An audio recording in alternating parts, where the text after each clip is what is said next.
সুন্দরভাবে লেখা। কালকে একটা কনফিউশন আমি দেখলাম, সেটা হচ্ছে আমাদের তালাত স্যার যখন বললেন যে আচ্ছা তাহলে তো প্রেসক্রাইব করতে হবে রোগীকে, কারণ এখানে মাইনর সিমটম রয়ে গেছে, এটা হচ্ছে কেস 2। আমার কাছে মনে হচ্ছে এই যে এই চিত্র দেখে হয়তো যারা অভ্যস্ত না তাদের কাছে হয়তো মনে হচ্ছে কি এটা, তাই না? তো আমরা চিত্র না হয় বাদই দেই, সহজ বাংলা কথা তাও কি বোঝা যাচ্ছে না? না বুঝে গেলে বলবেন প্লিজ। আপনারা যদি না বলেন আমি কিন্তু বুঝবো না। যেমন ক্লাস শেষ তখন আবুল কাসেম স্যার বলছেন যে এটা আসলে খুব কঠিন, এটা অ্যাপ্লিকেবল না। কিন্তু আমি একটা কথা বলতে চাই, এটা কঠিন না। আপনারা একটু চিন্তা করেন, সেটা হলো যে আপনারা সব জানেন, সব ম্যাটারমেটিক জানেন, আপনার সেটা আপনি কেস টেকিং জানেন, আপনি খুব সুন্দরভাবে কেস টেক করলেন, মানে মেডিকেল। এবার উনি যখন ফেরত আসবেন এসে একটা কথা বলবেন না স্যার, এক মাস পরে? কারণ এই অবজারভেশন গুলো আমাদেরকে যেটা হেল্প করে সেটা হচ্ছে যদি এক মাস পর পেশেন্ট আসে এবং উনি কি বলবেন ওই কথাটার প্রেক্ষিতে তোমার কি ডিসিশন, এই হচ্ছে এই অবজারভেশন। এটা কঠিন না, এটা হচ্ছে অ্যাকচুয়ালি যে ইন প্র্যাকটিস, আপনি ইন প্র্যাকটিস এটা অহরহ দেখবেন, এই ঘটনাগুলোই বারবার দেখবেন। তখন আমি কি করব? অনেকেই বলেন আমার প্র্যাকটিস আগাবো কিভাবে স্যার, আপনারা কি পারেন একটু টিপস দেন। এই কথা তো আমি অনেক অনেক এরকম ধরনের গ্রুপ ক্লাসে যে এই কথাটা আমি শুনি। তা আমি বলি যে কিছুই না, বইটা পড়লেই কিন্তু পারা যায়, এটা সহজ। আমরা না হয় স্যারকে পেয়েছি যে স্যার আমাদের বুঝিয়ে দিচ্ছেন, আমরা এই রিঅ্যাকশনস গুলো পড়ে আসছি, কিন্তু শুধু বইটা রিড করলেই কিন্তু আলহামদুলিল্লাহ আপনার যে ডে টু ডে এটা একটা প্রবলেম, তাই না? আচ্ছা আমার রোগী আসছে এক মাস পর, এখানে আমার প্রথম যে অবজারভেশন 1 দেখেন কি বলছে। পেশেন্ট বলছে I feel much better in every way. এখন এভরি ওয়ে এর বর্ণনা আমি গতকাল দিচ্ছিলাম, সেটা হচ্ছে কি যে একটা মানুষ আপনাকে কখন দেখতে আসে, কেন দেখতে আসে? সে দেখতে আসে কারণ সে অসুস্থ। হ্যাঁ, অসুস্থতা কিভাবে হয় প্রকাশ? আমি খুব দুর্বল, আমার কাজকর্ম করার তেমন কোনো এনার্জি পাই না, বিভিন্ন ধরনের অভিযোগের মধ্যে অনেকের এটা থাকে। অনেকের দেখা যায় যে মেন্টাল ইমোশনাল একটা ব্রেকডাউন। গতকাল একজন পেশেন্ট আমার আসছেন, উনি ওনার এইচএসসি পরীক্ষায় ছেলেটা যখন সে মানে একটাই ছেলে সে ছিল, ছোটবেলা থেকে বাবা মা খুব প্রোটেক্ট করতেন ওনাকে। তো এইচএসসি পরীক্ষার সময় সে বলতো প্রথম মানে এ প্লাস ব্যাপারটা বুঝতো, তখন প্রথম আসছে বা এরকম একটা মানে গ্রেডিং সিস্টেমটা খুব ভালো, তখনও সবাই বোঝে না এরকম। এসএসসি খুব ভালোই করেছিল সে। এইচএসসি তে সায়েন্স ব্যাকগ্রাউন্ড দিল, তার বাবা মা বলছে তুমি কন্টিনিউ করো, তুমি যেহেতু চান তুমি সায়েন্সে পড়া দরকার ভবিষ্যৎ ভালো হওয়ার জন্য। কিন্তু ছেলেটা খুব স্ট্রাগল করতো, কিন্তু সে বলতো না, কারণ তার একটা সমস্যা ছোটবেলা থেকে ছিল, সোশ্যালাইজেশনের প্রবলেম ছিল। তো ওই বাচ্চাটা এইচএসসি পরীক্ষায় কেমিস্ট্রিতে ফেল করার ফলে সে যখন যেদিন তার রেজাল্ট হয় সে হলো বাসায় এসে সে জাস্ট চুপ হয়ে যায়, এবং সে দীর্ঘদিন কোনো কথা বলতো না, টোটালি সে চুপ, এমন শকড যে সে চুপ।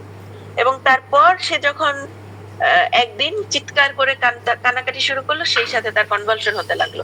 এই হচ্ছে ফার্স্ট ব্রেকডাউন তার পরিবার দেখে, এবং তারপর থেকে আস্তে আস্তে সে পুরোপুরি মেন্টাল পেশেন্ট। এখন 36 ইয়ার্স ওল্ড সেই ছেলেটা। তো স্যার তাহলে মেন্টাল ইমোশন একটা প্রবলেম নিয়েও আসতে পারে, যে এটা একটা সাইকোলজিক্যাল পেশেন্ট। হ্যাঁ, আর কি হতে পারে? চিফ কমপ্লেন না, ফিজিক্যাল চিফ কমপ্লেন আসতে পারে, চুলকানির রোগী আসতে পারে, তার বিভিন্ন জয়েন্টে পেইন, সে হয়তো আর্থ্রাইটিসের পেশেন্ট হতে পারে, তার স্কিন ডিজিজ ছাড়াও তার হতে পারে ইন্টারনাল কোনো কিছু, বা মুখে ঘা ক্রনিক হচ্ছে, এরকম তো অনেক রকমের প্যাথোলজি হতে পারে। তো এই হলো গিয়ে আমাদের সাধারণ সাধারণ চিত্র। তো রোগী এসে আপনাকে যদি বলে, প্রথম যে এসে যদি বলে রোগী যে আপনার ঔষধ খাওয়ার পর প্রথমে না সমস্যা অনেক বেড়ে গেল, তারপরে যে কোনোটা বাড়তে পারে। যদি বলে বাবা আপনার ওষুধ খাওয়ার পর তো আমি উঠতেই পারি না, খুব দুর্বল ছিলাম, খালি ঘুমাতাম, তাহলে এটা কি এনার্জি লেভেলে অ্যাগ্রাভেশন। মেন্টাল ইমোশনালে কি আমি 3-4 দিন ধরে শুধু গিয়ে দিচ্ছি, আমার কিচ্ছু ভালো লাগে না। আচ্ছা ফিজিক্যাল কমপ্লেন কি? ও অ্যাজমাটা বেড়ে গিয়েছিল বা কাশিটা বেড়ে গিয়েছিল, এগুলো তো আমরা জানি। তো বলছে followed by a quick long lasting recovery, কিন্তু তারপর এই পুরো মাস যাবত আমি ভালোই আছি।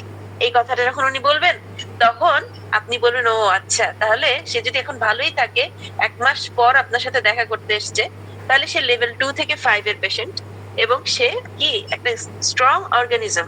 সেক্ষেত্রে আপনার ডিসিশন কি স্যার? ডিসিশন হলো I will not change this prescription. এই দেখেন, I feel much better in every way, সে বলছে আমি আমার সব ক্ষেত্রে ভালো বোধ করছি। কেস ডেফিনাইট অ্যাগ্রাভেশন, সে বলছে আমার প্রথমে বেড়ে গিয়েছিল, কোনো একটা কিছুর অ্যাগ্রাভেশন বলছে, তাই তো, বা হয়তো সবকিছুই। তারপর বলছে definite improvement of all symptoms, তারপর তার সব সিমটমই ভালো। ইন্টারপ্রিটেশন, রেমেডি ওয়াজ প্রিসাইজ, আপনার রেমেডি ছিল একদম ঠিক। আর স্ট্রং ডিফেন্স মেকানিজম, আর কি গুড প্রগনোসিস, এখানে তিনটা ডিসিশন। তাহলে কি হবে, প্রেসক্রিপশন কি হবে, wait for a long time likely 6 months or more. তার মানে আপনি এই সময়টা তাকে প্লাসিবো দিবেন। এই যে কোশ্চেনটা আমরা প্রায় শুনি, আমি কি প্লাসিবো দিব, আমি কখন প্লাসিবো দিব, এই হচ্ছে গিয়ে অ্যান্সার, যে এটা আমি এই সময় আমি প্লাসিবো দিব। এই কথা বুঝতে যদি সমস্যা থাকে আপনারা কাইন্ডলি বলবেন, না বললে কিন্তু আমি জানি না। আচ্ছা, কেস 1 আমরা পড়ে আসছি। কেস 2, কেস 2 তে দেখেন স্যার অ্যাগ্রাভেশন নাই। উনি বলছেন আমার কেমন অ্যাগ্রাভেশন নাই, এখানে স্লাইটেস্ট অ্যাগ্রাভেশন। এখানে দুটো ঘটনা করতে পারে। এই যে পেশেন্ট বলছে I feel very much better, আমি অনেক ভালো আছি, 1 মাস পর সে এসে বলছে।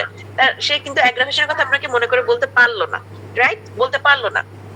আচ্ছা, কিন্তু আপনি দেখছেন তার তো কেস নেওয়া ছিল, দেখছেন case marked amelioration with little or no aggravation, তার তেমন কোনো অ্যাগ্রাভেশন আপনি পান নাই, আর অথবা অল্প সামান্য হলেও হতে পারে, কিন্তু তার মার্কড অ্যামেলিওরেশন দেখতে পাচ্ছেন। সে দেখাচ্ছে আপনাকে যে চোখ মুখের নিচে যে দানাগুলো ছিল বা নাকের ভেতরে একদম চামড়া উঠে মামড়ি পড়া ছিল, এগুলো নাই। আমার এরকম হয়েছিল যে দুইটা বাচ্চা, ওরা বাংলাদেশ থেকে ঘুরে আসলো, আসার পর আমরা দাওয়াতে গিয়েছিলাম, তো ওই ভাবি পরিচিত, বলছে ভাবি কি করি, এরা হচ্ছে মাদ্রাসায় ছিল, মাদ্রাসায় যে রুমটাই ছিল এটা অস্বাস্থ্যকর ছিল এবং সবারই এই ধরনের কিছু না কিছু হচ্ছিল। এই বাচ্চাদেরকে রাখা ছিল ওখানে কিছু মাস। ওরা যখন বাসায় এসছে দেখে যে নাকের এই পাশ, নাকের সামনে মামড়ি পড়া, হ্যাঁ ভিতর পর্যন্ত হয়ে গেছে, একটা বাচ্চা বেশি এফেক্টেড ছিল, ঠোঁটের উপর টুপর সব ওরকম হয়ে আছে, মনে হচ্ছে যে চটা উঠবে, চটা উঠেও মাঝে মাঝে রক্ত বের হয় যখন উঠায়, আর দানা দানা ইয়েলো ইয়েলো হয়ে থাকে, বাচ্চাটা খুব জ্বালাচ্ছে। পরে অ্যান্টিক্রুড আমি প্রথমে 1 ডোজ দিছিলাম 30C, আর 1 সপ্তাহ পরে অলরেডি অনেকটা ক্লিয়ার আপ হয়ে গেল, কিন্তু ভাবি বললেন যে নতুন হচ্ছে এবং ও আবার আগের মতন রাতে জ্বালাচ্ছে। সবকিছু মিলে আমি বললাম যে আচ্ছা আরেকটা ডোজ দেন। আসলে 1 মাস পর একটা সাইনও নাই যে এই বাচ্চাটার মুখে এই পরিমাণে কি ছিল, স্কিন ডিজিজ ছিল। তো অ্যাগ্রাভেশন সবার ক্ষেত্রে হয় না, ওখানে কোনো অ্যাগ্রাভেশন আমি দেখিনি। এখানে বলছে যে এই ক্ষেত্রে দেখেন বলছে ইন্টারপ্রিটেশন কি, প্রিসাইজ সিমিলিমাম, আপনার আপনার রেমেডিটা একদমই সিমিলিমাম, এক্সাক্ট পোটেন্সি, এই ক্ষেত্রে অনেক সময় অ্যাগ্রাভেশন হয় না। কিন্তু অনেকে যদি বলে কেন আপনি পোটেন্সি মানে অ্যাগ্রাভেশন হয়েছে কারণ আপনি পোটেন্সিটা ঠিক দেন না, একটু হাই দিয়েছেন, এটাও আবার সঠিক না, সব ক্ষেত্রে এটা ঠিক না। তো এই ক্ষেত্রে যেটা বলছে যে এই পার্সনের ক্ষেত্রে এটা আসলে খুব স্ট্রং অর্গানিজম হতে পারে, ইন দ্যাট কেস কোনো অ্যাগ্রাভেশন না হয়ে সে এক্সাক্ট পোটেন্সি এবং প্রিসাইজ সিমিলিমামের কারণে কি হচ্ছে, সে ভালো থাকবে, তার প্যাথোলজিক্যাল কোনো চেঞ্জ হয়ে যায় নাই এখনো, সে ফাংশনাল চেঞ্জ, সে ভালো। আর আরেকটা ডিসিশন হচ্ছে কেস এত বেশি অ্যাগ্রাভেটেড ছিল যে রোগের এত বেশি বৃদ্ধি অবস্থায় সে আসছিল যে এটা সিভিয়ার ক্রনিক কেস অথবা একটা অ্যাকিউট কেসে, তখন good prognosis in both instances আপনার প্রেসক্রিপশন হলো ওয়েট। এখানে দেখেন আপনি ওয়েট করবেন কেন, 1 মাস পর সে বলছে আমি ভালো আছি, এই ক্ষেত্রে আমি কিন্তু তাকে কোনো ট্রিটমেন্টের জন্য মানে কোনো নতুন ওষুধ তাকে আমি দিতে পারবো না স্যার, তাকে প্লাসিবো দিব। এই 1 মাস পর যখন আসবে রোগীকে প্লাসিবো দিবেন।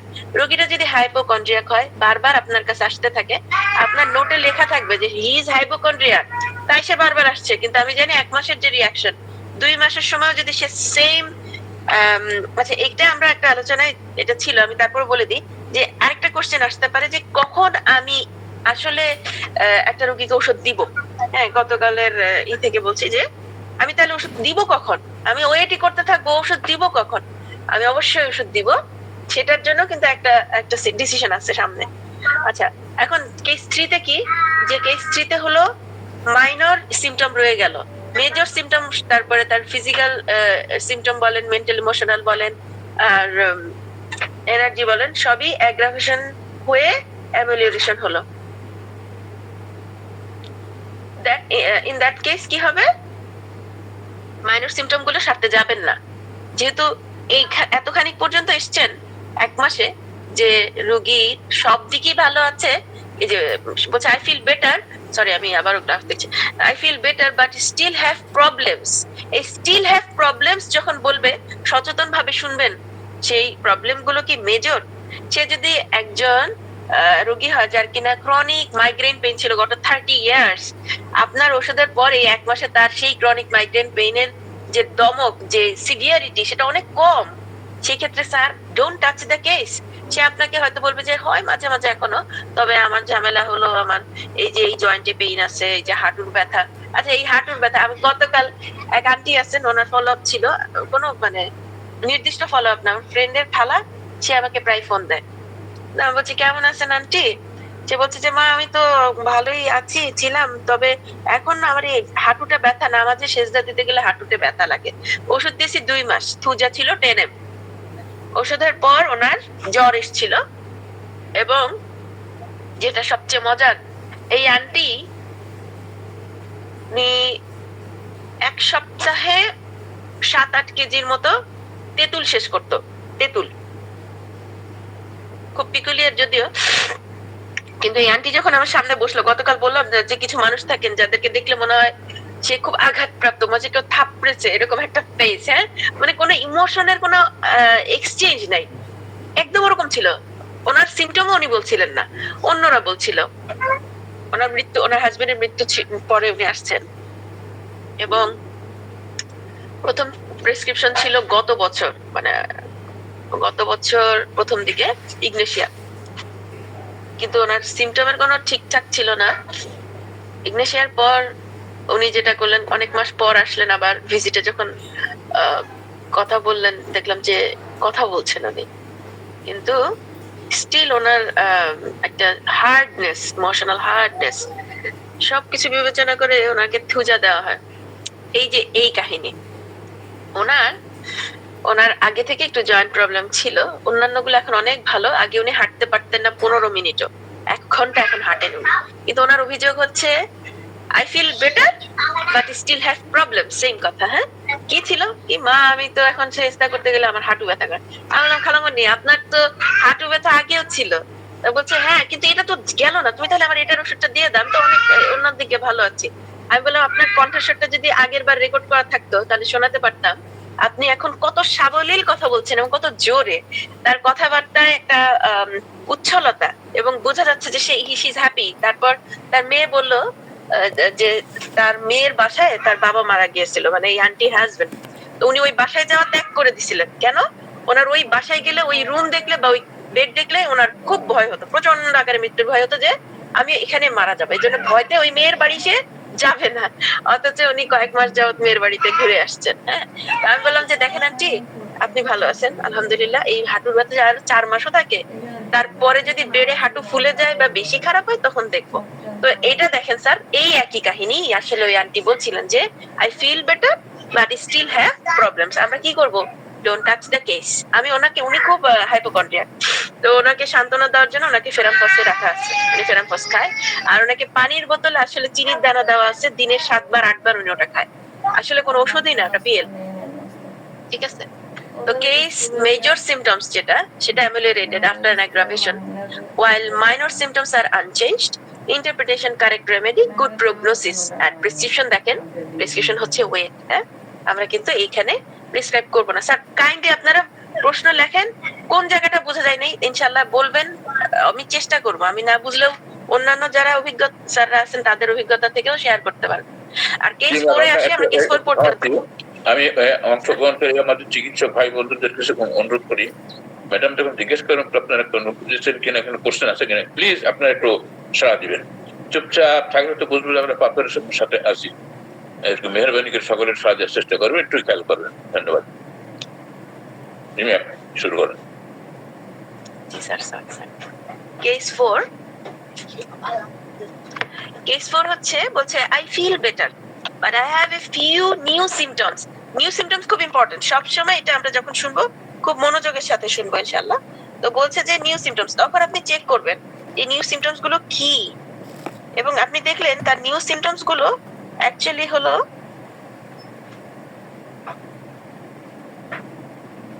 the new symptoms গুলো হচ্ছে belonging to the remedy, আমরা কি জানি, বিলঙ্গিং টু দ্য রেমেডি যদি হয় নিউ সিমটমস, আমরা জানি যে সেটা একটা গুড সাইন।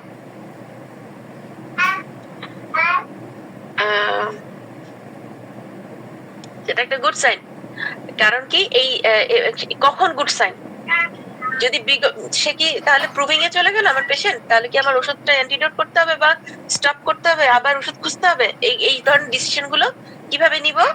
আমি নিউ সিমটমটা খুঁজে দেখবো তার যে ওষুধটা দেয়া ছিল সেই ওষুধে এই সিমটমটা বিলং করে কিনা। আপনি সার্চ দিলেই এত এত সব সফটওয়্যার এখন আমাদের হাতে, তাই না? আলহামদুলিল্লাহ, আপনি সার্চ দিলেই কিন্তু পাচ্ছেন যে আসলে পেশেন্ট হলো ঔষধ দেওয়া ছিল হয়তো মনে করেন যে ল্যাট্রামিউর, সে হয়তো ন্যাট্রামিউরের হেডেক শো করছে। স্যার আমাকে 1 মিনিট দেন, আমি আমার ডিভাইসটা চেঞ্জ করবো। জি জি আলহামদুলিল্লাহ। আসলে তো যে আমরা প্রথম যখন ওষুধ আমরা রোগী ক্ষেত্রে রোগী লিপি নেওয়ার পরে তার টোটালিটি নিয়ে তারপর ওষুধ আমরা দেবো, তার প্রথম প্রেসক্রিপশনে যে ওষুধ এটা স্বাভাবিক একটা আমাদের সিদ্ধান্ত নিলাম এটা ওষুধের দ্বিতীয় দেখি। কিন্তু যখন পরবর্তী 1 মাস পর যখন আসবেন তখন উনি কেমন আছেন তার ভিতরে দেখতে হবে আমাদের যে তার যে সমস্ত লক্ষণ নিয়ে আসছিলেন তিনি তার কতটা হ্রাস হয়েছে কি বৃদ্ধি হয়েছে তাই দেখতে হবে। তো একটু বৃদ্ধিপ্রাপ্ত হবে প্রথম দিকে, তারপর তো হ্রাস হবে, কোন হারে হ্রাস হচ্ছে সেটা দেখতে হবে। তারপরে আমার দেখা যাচ্ছে যে এই ওষুধের চিত্র অনুযায়ী যে ওষুধ দেওয়া ছিল সেই ওষুধের লক্ষণ কিছু প্রকাশ পেয়েছে কিনা। সুতরাং এই সেকেন্ড প্রেসক্রিপশন করার ক্ষেত্রে এই আমাদের পর্যবেক্ষণটা অবশ্যই সাবধান থাকতে হবে যে সে একটা লক্ষণ নিয়ে আসলো, তার সাথে সাথে তার ওষুধ পরিবর্তন করে দিলাম, এটা আমরা করবো না। ম্যাডামের আলোচনা থেকে আমরা ক্লিয়ার হবো ইনশাআল্লাহ। আমি আবারও অনুরোধ করছি মানে একটু অ্যালার্ট থাকবেন। Thank you sir.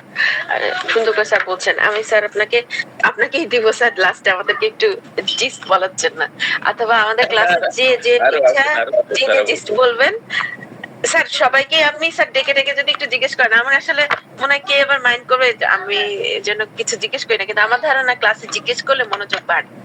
জি জি জি, আচ্ছা এখানে করবেন না, ডাকবেন, দরকার নাম ধরে ডাকবেন, সমস্যা। আচ্ছা জি স্যার। আচ্ছা তাহলে দেখলাম কি যে আমার যদি এটা ফলস প্রুভিং, দেখেন false proving correct remedy with good prognosis. কখন ফলস প্রুভিং? এটা প্রুভিং না। প্রুভিং কি বলা হয় যে একটা রোগীকে আপনি ওষুধ দিলেন, রোগী কোন রকম অ্যামিলিরেশন ছাড়া শুধুই ওই ঔষধের সব লক্ষণ শুরু করলো দেখাতে, তখন সেটাকে বলা হবে প্রুভিং রিঅ্যাকশন। তখন you have to act fast. হ্যাঁ, কিন্তু এখানে বলছে এটা ফলস প্রুভিং কেন?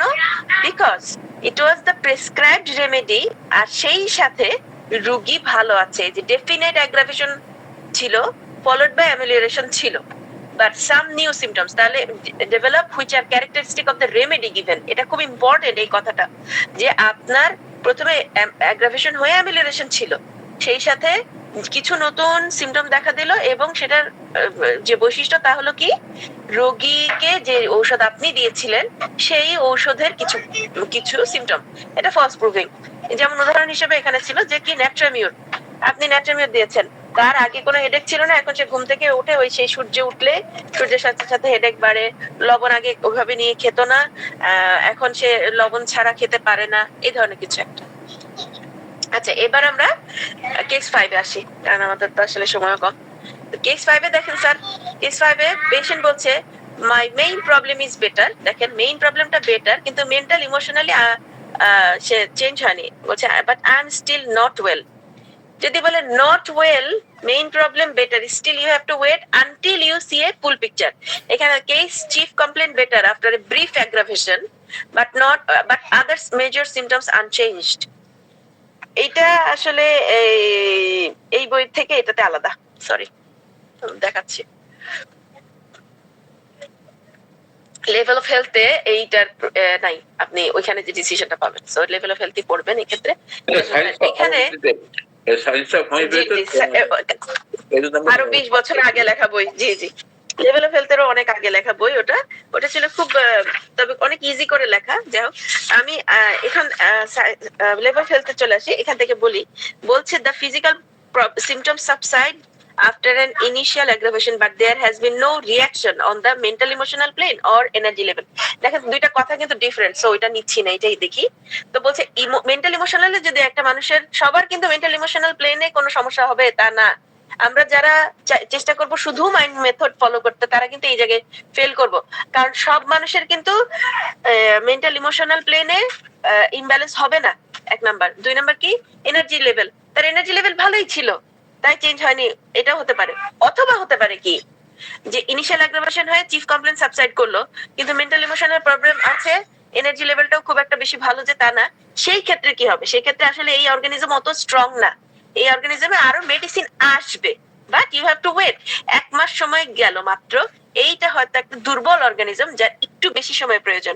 2 মাস সময় দেন, স্টিল যতক্ষণ চিফ কমপ্লেন খারাপ না, স্টিল যতক্ষণ তার ফিজিক্যাল অবস্থা খুব খারাপ না, মেন্টাল ইমোশনাল অ্যাগ্রাভেটেড না, একটু ওয়েট করেন। আরেকটা কথা হচ্ছে, তখনই আপনি দিতে পারবেন,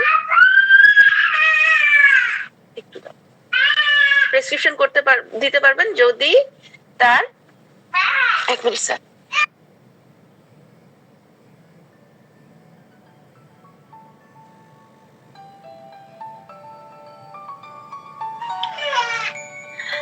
আচ্ছা, mental emotional pain or energy level. তো বলা হচ্ছে যে ফিজিক্যাল সিমটমস সাবসাইড করলো আর ইনিশিয়াল অ্যাগ্রাভেশন ছিল, এটা একটা গুড থিং। ইনিশিয়াল অ্যাগ্রাভেশন আমাদের জন্য গুড থিং যদি আফটার দেয়ার ইজ অ্যান অ্যামেলিওরেশন। এটা মনে রাখবেন, শুধু অ্যাগ্রাভেশন হয়ে যাচ্ছে সেই পেশেন্টে আপনার কোনো অ্যামেলিওরেশন নাই, আপনাকে কিন্তু এই ওষুধ বন্ধ করতে হবে। কোন কোন ক্ষেত্রে দেখেন, আমি একটা উদাহরণ বলি স্যার, এটা আমরা অনেক সময় পাই। আমার একটা ভুল বলি তাহলে বোঝা যাবে। আমার একজন পেশেন্ট আছেন, উনি হলো ইসের সোরিয়াটিক আর্থ্রাইটিসের পেশেন্ট। আমার কয়েকজন আছেন, তো উনি একজন। আমি বলছি যে তার কেস নিচ্ছি, সমস্ত কেস পুরোটাই আপনার সালফারের মতো টোটালি, কিন্তু তার যে অবস্থা, তার সমস্ত শরীর থেকে বড় বড় হয়ে, মানে অনেক অনেক চাক হয়ে লাল লাল মতো হয়ে আছে আর কি এটা। তো এমনি মেন্টাল ইমোশনাল সবকিছু কনসিডার করলে সালফার মনে হচ্ছে। আর পেশেন্টকে আনা হয় নাই, আমি অনলাইনে দেখছি সেদিন। আচ্ছা, আমি বললাম যে আমি একটু বেশি ওয়ারিড। আচ্ছা ঠিক আছে, তাকে আপনি সালফার LM2 একটা ডোজ দিতে হবে, একটা ডোজ দেওয়া হয়েছে শুধু। সুবহানাল্লাহ, 1 ঘন্টা যায় নাই, তার অ্যাগ্রাভেশন শুরু। দ্বিতীয় দিন এমন অবস্থা, এত বেশি অ্যাগ্রাভেশন যে তার ঘরে যে গৃহপরিচারিকা, উনি যখন ঝাড়ু দিচ্ছেন, যে ছোট খন্ডে সব ময়লা তোলা হয়, ওটা উনি বলছেন যে শুধু স্কিনে ভরে গেছে 2 বার, হ্যাঁ, যে হাতাটা। তখন আমি বলছি যে এটা তো খুব বেশি, এবং রোগী উনি আসলে খুব অস্থির করছেন, উনি অনেক অস্থির করছেন। সবকিছু মিলে আমার কাছে মনে হচ্ছে যে আমি কেসটা রিটেক করি, এত বেশি। দ্বিতীয় দিনই কিন্তু আমি কিন্তু তাকে এর চেয়ে বেশি সময় দিতে পারিনি। হ্যাঁ, কিছু কিছু রোগী থাকবে আপনার, যাদেরকে আপনি কিন্তু ওই 1 মাস সময় দিতে পারবেন না স্যার, সেক্ষেত্রে কি করি, তাই না? তো আমি ওনার কিছু সিমটমস, উনি কিন্তু খুব অ্যাডভান্স পেশেন্ট, তো কিছু কিছু সিমটমস ছিল সিফিলিনামের সাথে মিল। এটা ভালো মতো জানাবেন, দেখবেন যে এইসব চুলকানির পেশেন্টের ম্যাক্সিমামই কিন্তু রাতেই বৃদ্ধি। মেন্টাল ইমোশনালে গেলে আপনি খুব বেশি সবসময় এক পাবেন না। এটার আরেকটা কারণ হলো যেমন সোরিয়াটিক আর্থ্রাইটিস, এটা একটা এমন অ্যাডভান্স লেভেলে যেতে পারে যার কিনার সাথে মেন্টাল বিভিন্ন সিমটমস ছিল। তো আমি জিজ্ঞেস করলাম যে আপনারা কি আমাকে কিছু বলতে ভুলে গিয়েছিলেন? তো ওনার স্ত্রী বলছে যে হ্যাঁ, মানে উনি তো আসলে খুব মারদাঙ্গা টাইপের লোক। তারপরে বলছেন যে আমি বললাম যে আপনারা তো এরকম কিছু বলেন নাই, বলছেন যে ওই খারাপ ব্যবহার, তো আসলে শুধু খারাপ ব্যবহার বললে হয় না, বারবার জিজ্ঞেস করেও তখন কিছু পাইনি। তো সবকিছু মিলিয়ে দেখলাম যে সে তাহাজ্জুদে উঠে, তো বললো যে এটা বলতে ভুলে গেছিলাম, যে তাহাজ্জুদে উঠে কত বছর ধরে। তো বলছে যে আজকে অনেক বছর ধরে তাহাজ্জুদে উঠে। আসলে তাহাজ্জুদে উঠে কি রাতে 12টার থেকে সে শুরু করে, ঘুরে ঘুরে বেড়ায়, সারা বাড়ি ঘুরে বেড়ায়, কাউকে ঘুমাতে দিতে চায় না, বারবার লাইট জ্বালে, লাইট অফ করে, অনেক অস্থির করে, এরকম মোটামুটি সারা রাত সে জায়গায় থাকে। রাতে সবকিছু খুব বেশি হয়ে যায়। তার অন্যান্য সিমটম দেখলাম। আমরা যদি জানি একটা টিপস, এটা জেনে রাখলেন ডক্টর কেন্ট থেকে, যদি আপনি সিফিলিটিক পেশেন্টে সালফার দেন, অফেন অ্যাগ্রাভেশন হবে মারাত্মক। In that case give syphilinum. এবং আমার কাছে এটা ঘুরছিল মাথায়, এবং আমি এই কারণে তার সিফিলিটিক অন্যান্য কিছু বৈশিষ্ট্য ছিল। আমার কাছে এখন কেস ওপেন নাই। আমার মনে আছে যে আমি বললাম যে এখনই তাকে সিফিলিনাম দেয়া হোক। আমি 1M দিয়েছিলাম। ঠিক এটাও 1 ঘন্টার সময়ের ভিতরে রেজাল্ট দেয়। উনি একদম শান্ত হয়ে গেলেন, এবং তারপর উনি খুব ভালো ছিলেন ফর অ্যাবাউট এ মান্থ। উনি কিন্তু কিউরেবল পেশেন্ট না। 1 মাস পর যখন সে আসছে, তখন তার হচ্ছে ট্যারেন্টুলা আসছে, এবং তারপর সে খুব ভালো আছে। তো বিষয়টা এরকম যে অনেক সময় আমাদের ভুল কিন্তু হওয়ার চান্স অনেক বেশি, ভুল হয়, কিন্তু আমার ভুল আমি সামলাবো কি করে, তখন এটা হচ্ছে সবচেয়ে বড় বিপদ। কেউ এসে কিন্তু হাত ধরে বলে দিবে না তুমি এটা করো, না হলে এখন বিপদ হয়ে যাবে। এখানে কিন্তু এটা বাংলাদেশের চেয়ে তো এটা এখানে অনেক বেশি কঠিন, বিকজ আপনার লাইসেন্স চলে যাবে, আপনি অ্যারেস্ট হয়ে যেতে পারেন, কেউ আপনাকে সু করতে পারে, লাখ লাখ লাখ মানি আপনার যেতে পারে। হ্যাঁ, জরিমানার ব্যাপার থাকে, খুব সচেতন থাকতে হয়। অনেক সময় হয় যে আপনি জানেন যে, আপনি দেখতে পাচ্ছেন যে এটা রাইট অ্যাগ্রাভেশন, এরপরেও অনেক পেশেন্টকে আপনার অ্যাগ্রাভেশন স্টপ করতে আপনি বাধ্য হবেন। কেন? যে এই পেশেন্ট খুব রাগী, সে বলছে যে আমি তোমার জন্য আমি এখন উকিল নিয়ে আসবো। হ্যাঁ, I will find a lawyer and I will go against you. তখন কিন্তু আপনি আর তার উপকারের কথা চিন্তা করবেন না। যাই হোক, এটা এটা এটা বললাম যে এই ধরনের পেশেন্ট অ্যাকচুয়ালি ডিফিকাল্ট পেশেন্ট। এইটা যখন আসবে যে ইনিশিয়াল অ্যাগ্রাভেশন হয়, চিফ কমপ্লেন্টটা শুধু better, mental emotional same, energy level same. যদি এমন হয় মেন্টাল ইমোশনাল এবং এনার্জি লেভেল সে ভালো, তাহলে নো প্রবলেম, ওয়েট। কিন্তু যদি এমন হয় মেন্টাল ইমোশনাল একটা সিমটম দেখা দিল, সেই সিমটমটা এখনো ফুল কোনো রেমেডি না, তখন আপনি প্রেসক্রাইব করতে পারবেন না, আপনাকে ওয়েট করতে হবে। কিন্তু 1 মাসের জায়গায় হয়তো 2 মাস বা 3 মাস পরে সে আসলো, তখন দেখবেন আবার এগুলো সব মিলে একটা চিত্রে সে আসবে। সেটাও একটা অবজারভেশন, সেটাও আমরা আসবো। তো এই অবজারভেশন গুলোর মজা হলো সবকিছুই বলা আছে অবজারভেশন গুলাই, শুধু একটু কেয়ারফুলি পড়তে হয়। দেখেন নাম্বার 6, এখানে আপনাদের কোশ্চেন থাকলে বলেন স্যার। নাম্বার 5 শেষ। হ্যাঁ, আমরা গতকাল এটা পড়িনি, আজকে পড়লাম। আচ্ছা, আমি বই থেকে পড়ছি না, কারণ ইট উইল টেক টাইম। আমরা জাস্ট আগে আপনি বলে যাচ্ছি। বলেছেন এখান থেকে যেটা আপনি বললেন সেটা হলো যে আমরা রিমেডি দেওয়ার পর তারপরে যে দেখা যাচ্ছে আমরা পরবর্তী যখন আসলো তখন কোনো অ্যামুলেশন নাই, উইদাউট এনি অ্যামুলেশন ইট ইজ অ্যাগ্রাভেটিভ, মানে বৃদ্ধি পেয়েই যাচ্ছে। তখন আপনাকে অ্যান্টিডোট করতেই হবে স্যার। তখন আপনার হয় অ্যান্টিডোট করতে হবে, আর না হয় তার ইন্ডিকেটেড রেমেডি খুঁজতে হবে।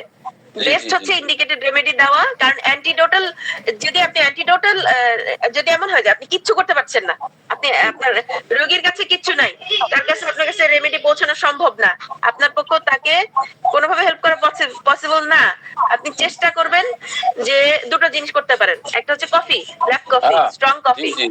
আর সব পেশেন্ট কিন্তু sir black coffee, strong coffee খাওয়ার মতো অবস্থায় থাকে না। অনেকে বলে যে আমি তো কফি টাচই করতে পারবো না, আমার তো ভীষণ অ্যাগ্রাভেশন হবে। আরেকটা কি হতে পারে স্যার? ক্যাম্ফর শুকাতে পারেন। আচ্ছা, সেটাও নাই, সেটাও নাই।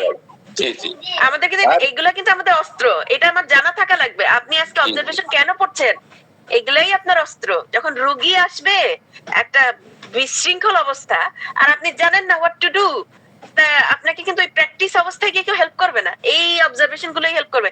আপনি বুঝতে পারছেন যে এটা যেমন অ্যামিলেশন, কিন্তু না, অ্যামিলেশন হয়নি, সে টোটাল প্রুভিং দিচ্ছে, তখন you have to try something. তো একটা হবে ফার্স্ট যেটা, সেটা হচ্ছে try to find the indicated remedy. আমি যেটা করছিলাম সেটা আসলে তার জন্য ইন্ডিকেটেড রেমেডি ছিল, প্লাস সে সিফিলিনামের ইন্ডিকেশন ছিল কিছু, তার ব্রোকেন কেস, সেই কেসটা আপনি নিলে দেখবেন একসাথে মনে হবে এই 4টা রেমেডিই লাগবে, এরকম একটা কেস ওটা।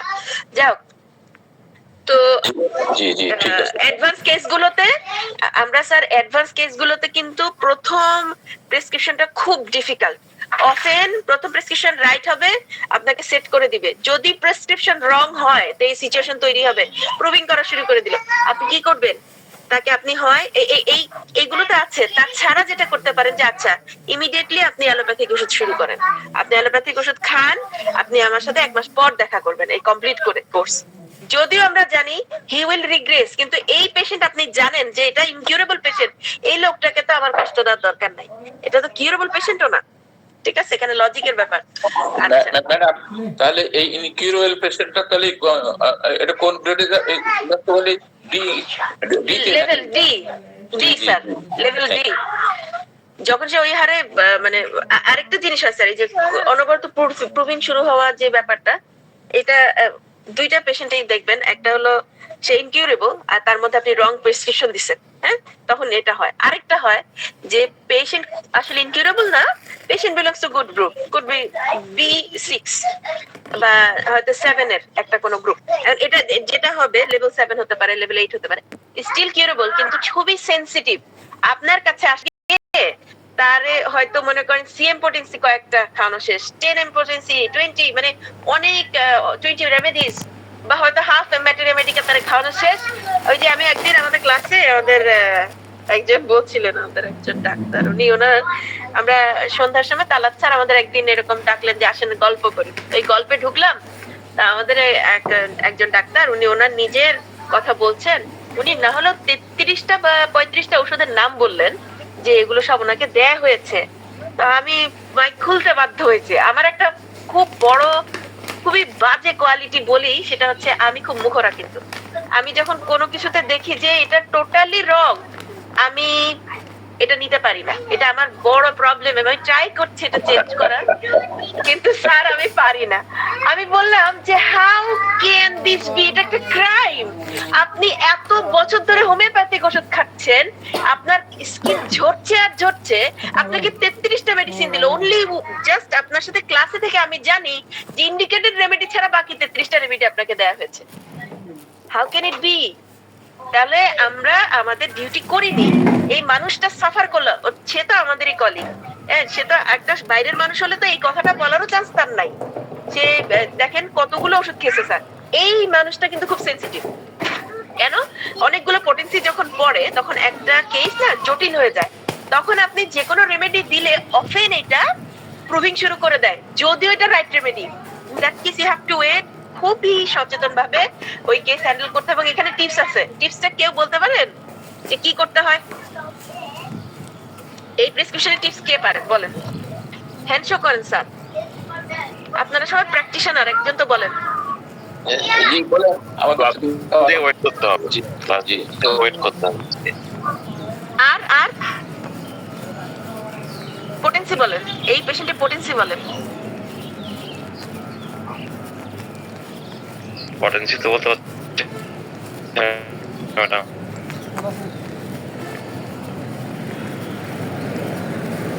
লোয়ার পোটেন্সি,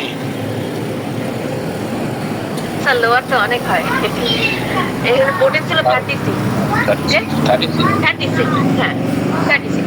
এখানে একটা বিষয় হলো তাকে 36 দিতে হবে অনলি, এন্ড ওয়েট যে খুব বেশি অ্যাগ্রাভেশনে যাবে না, এটা আপনি জানেন 36। কিন্তু আপনি যেহেতু বুঝে গেছেন যে এই যে বিষয়গুলো স্যার, এই যে প্রথম একটা পেশেন্ট আসছে, আপনি happy, patient happy, case take করলেন, হচ্ছে যে আরে হ্যাঁ, কিন্তু যদি দেখেন সে আগেও হোমিওপ্যাথিক ওষুধ খেয়ে আসছে এবং তার কেস একটু গোলমাল, তো তাকে কিন্তু আপনি হাইপোটেন্সিতে শুরু করবেন না। শুরুটা একটা সপ্তাহের জন্যই না হয় দেখলেন, তো আপনি 30C দিবেন। যদি খুব কনফার্ম থাকেন 200C দিবেন। অনেক রোগী যদিও ক্লিয়ার কেস, এই যে এই প্রুভিং করতে শুরু করে 200C পর্যন্ত আপনি যাবেন, এর উপর যাবেন না। এই রোগীতে যদি যান তো আপনাকে তো চোখ ছিটতে হবে। এই জিনিসগুলো ইম্পর্টেন্ট। আরো টিপস আছে এরকম, তো আমরা এটা শেষ করি আগে।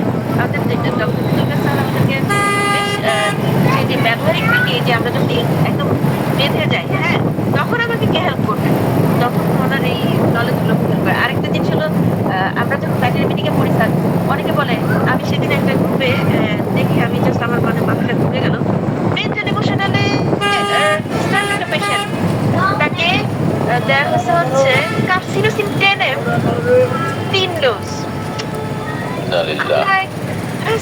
আমি বলছি যে আচ্ছা, তারপরে এই কথাটাও আছে, তারপরে বক্তব্যটা কি, বরং কেসে তো কিছু সুরাহা হয়নি, বরং সে আরো বেশি কান্নাকাটি শুরু করে দিয়েছে এবং এখন কেস আরো খারাপ।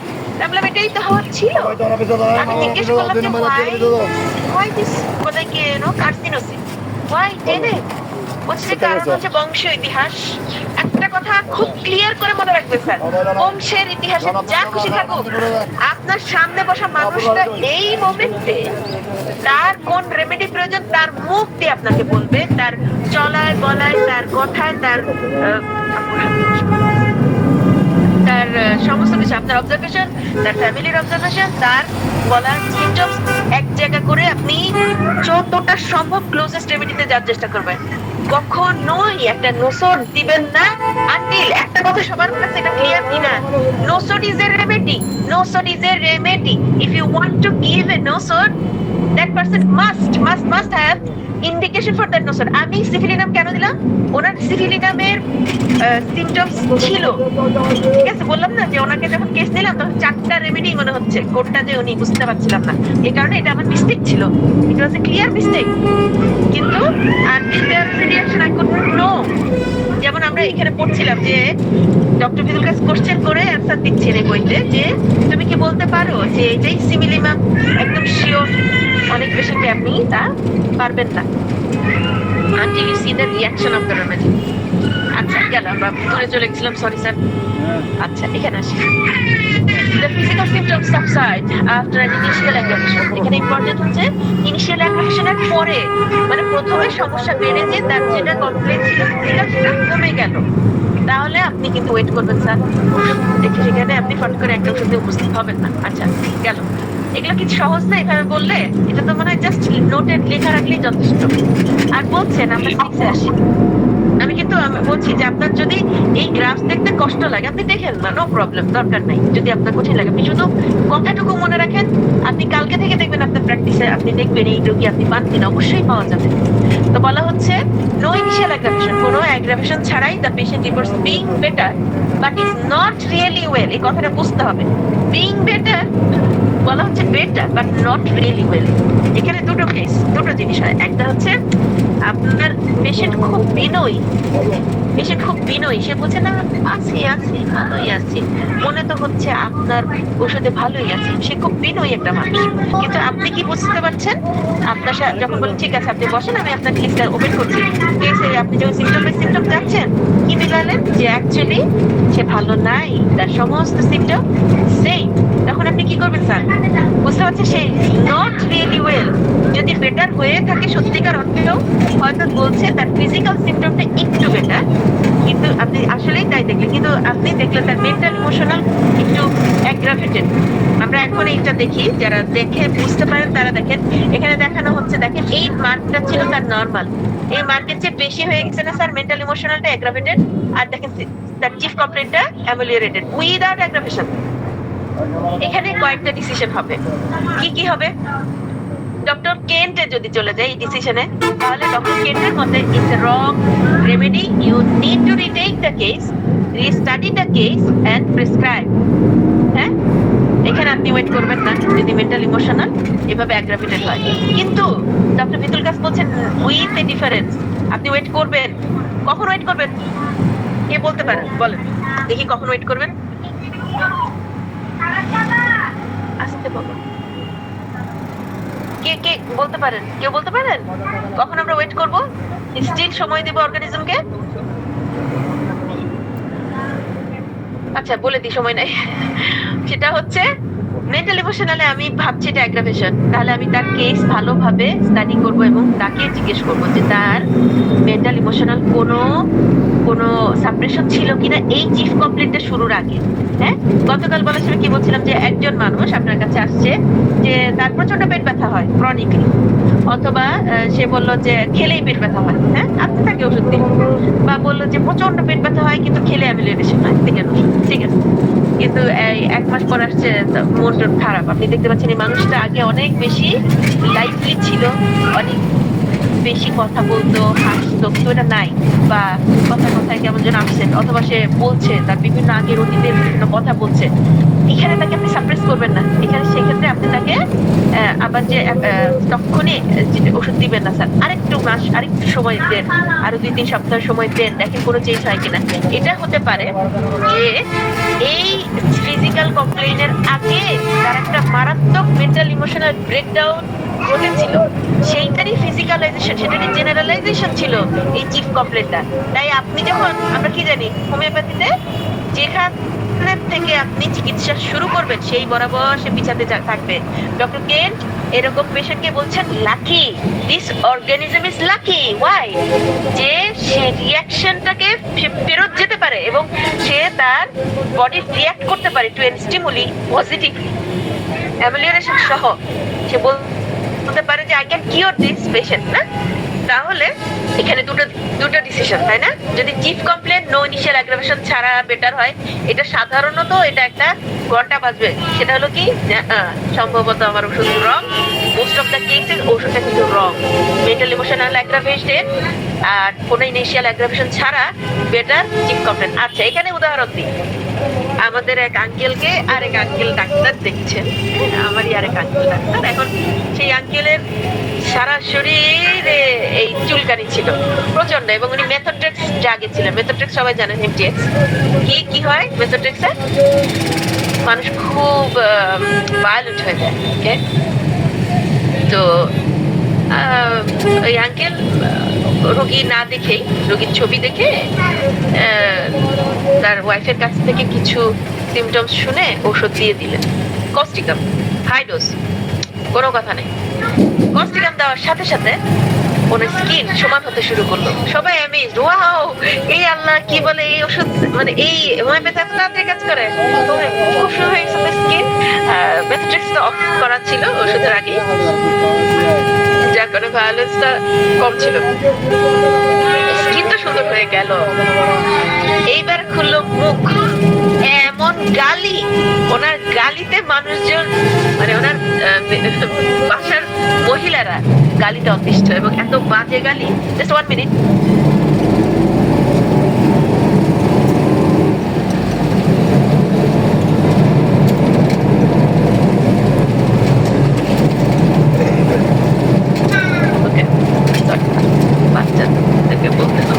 আচ্ছা, তো বলছে কি,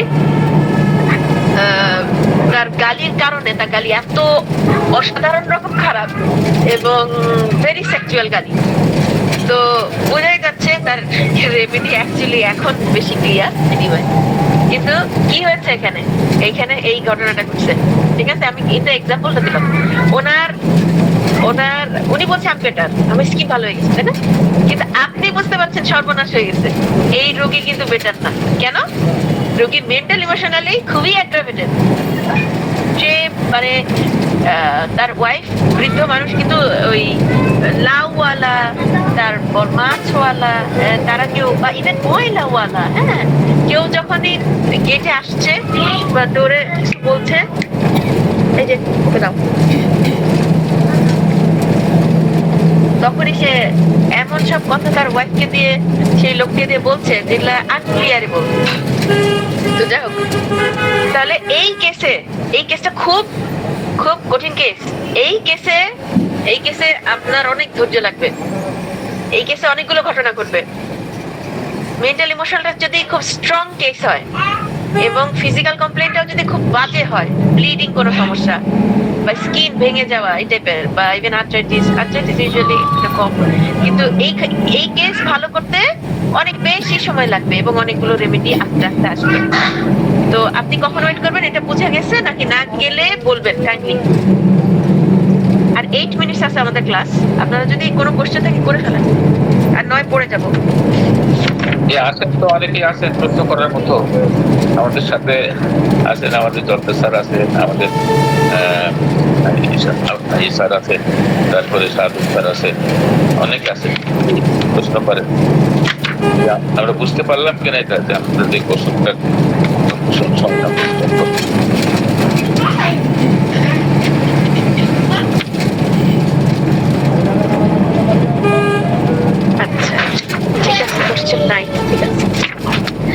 Observation 7.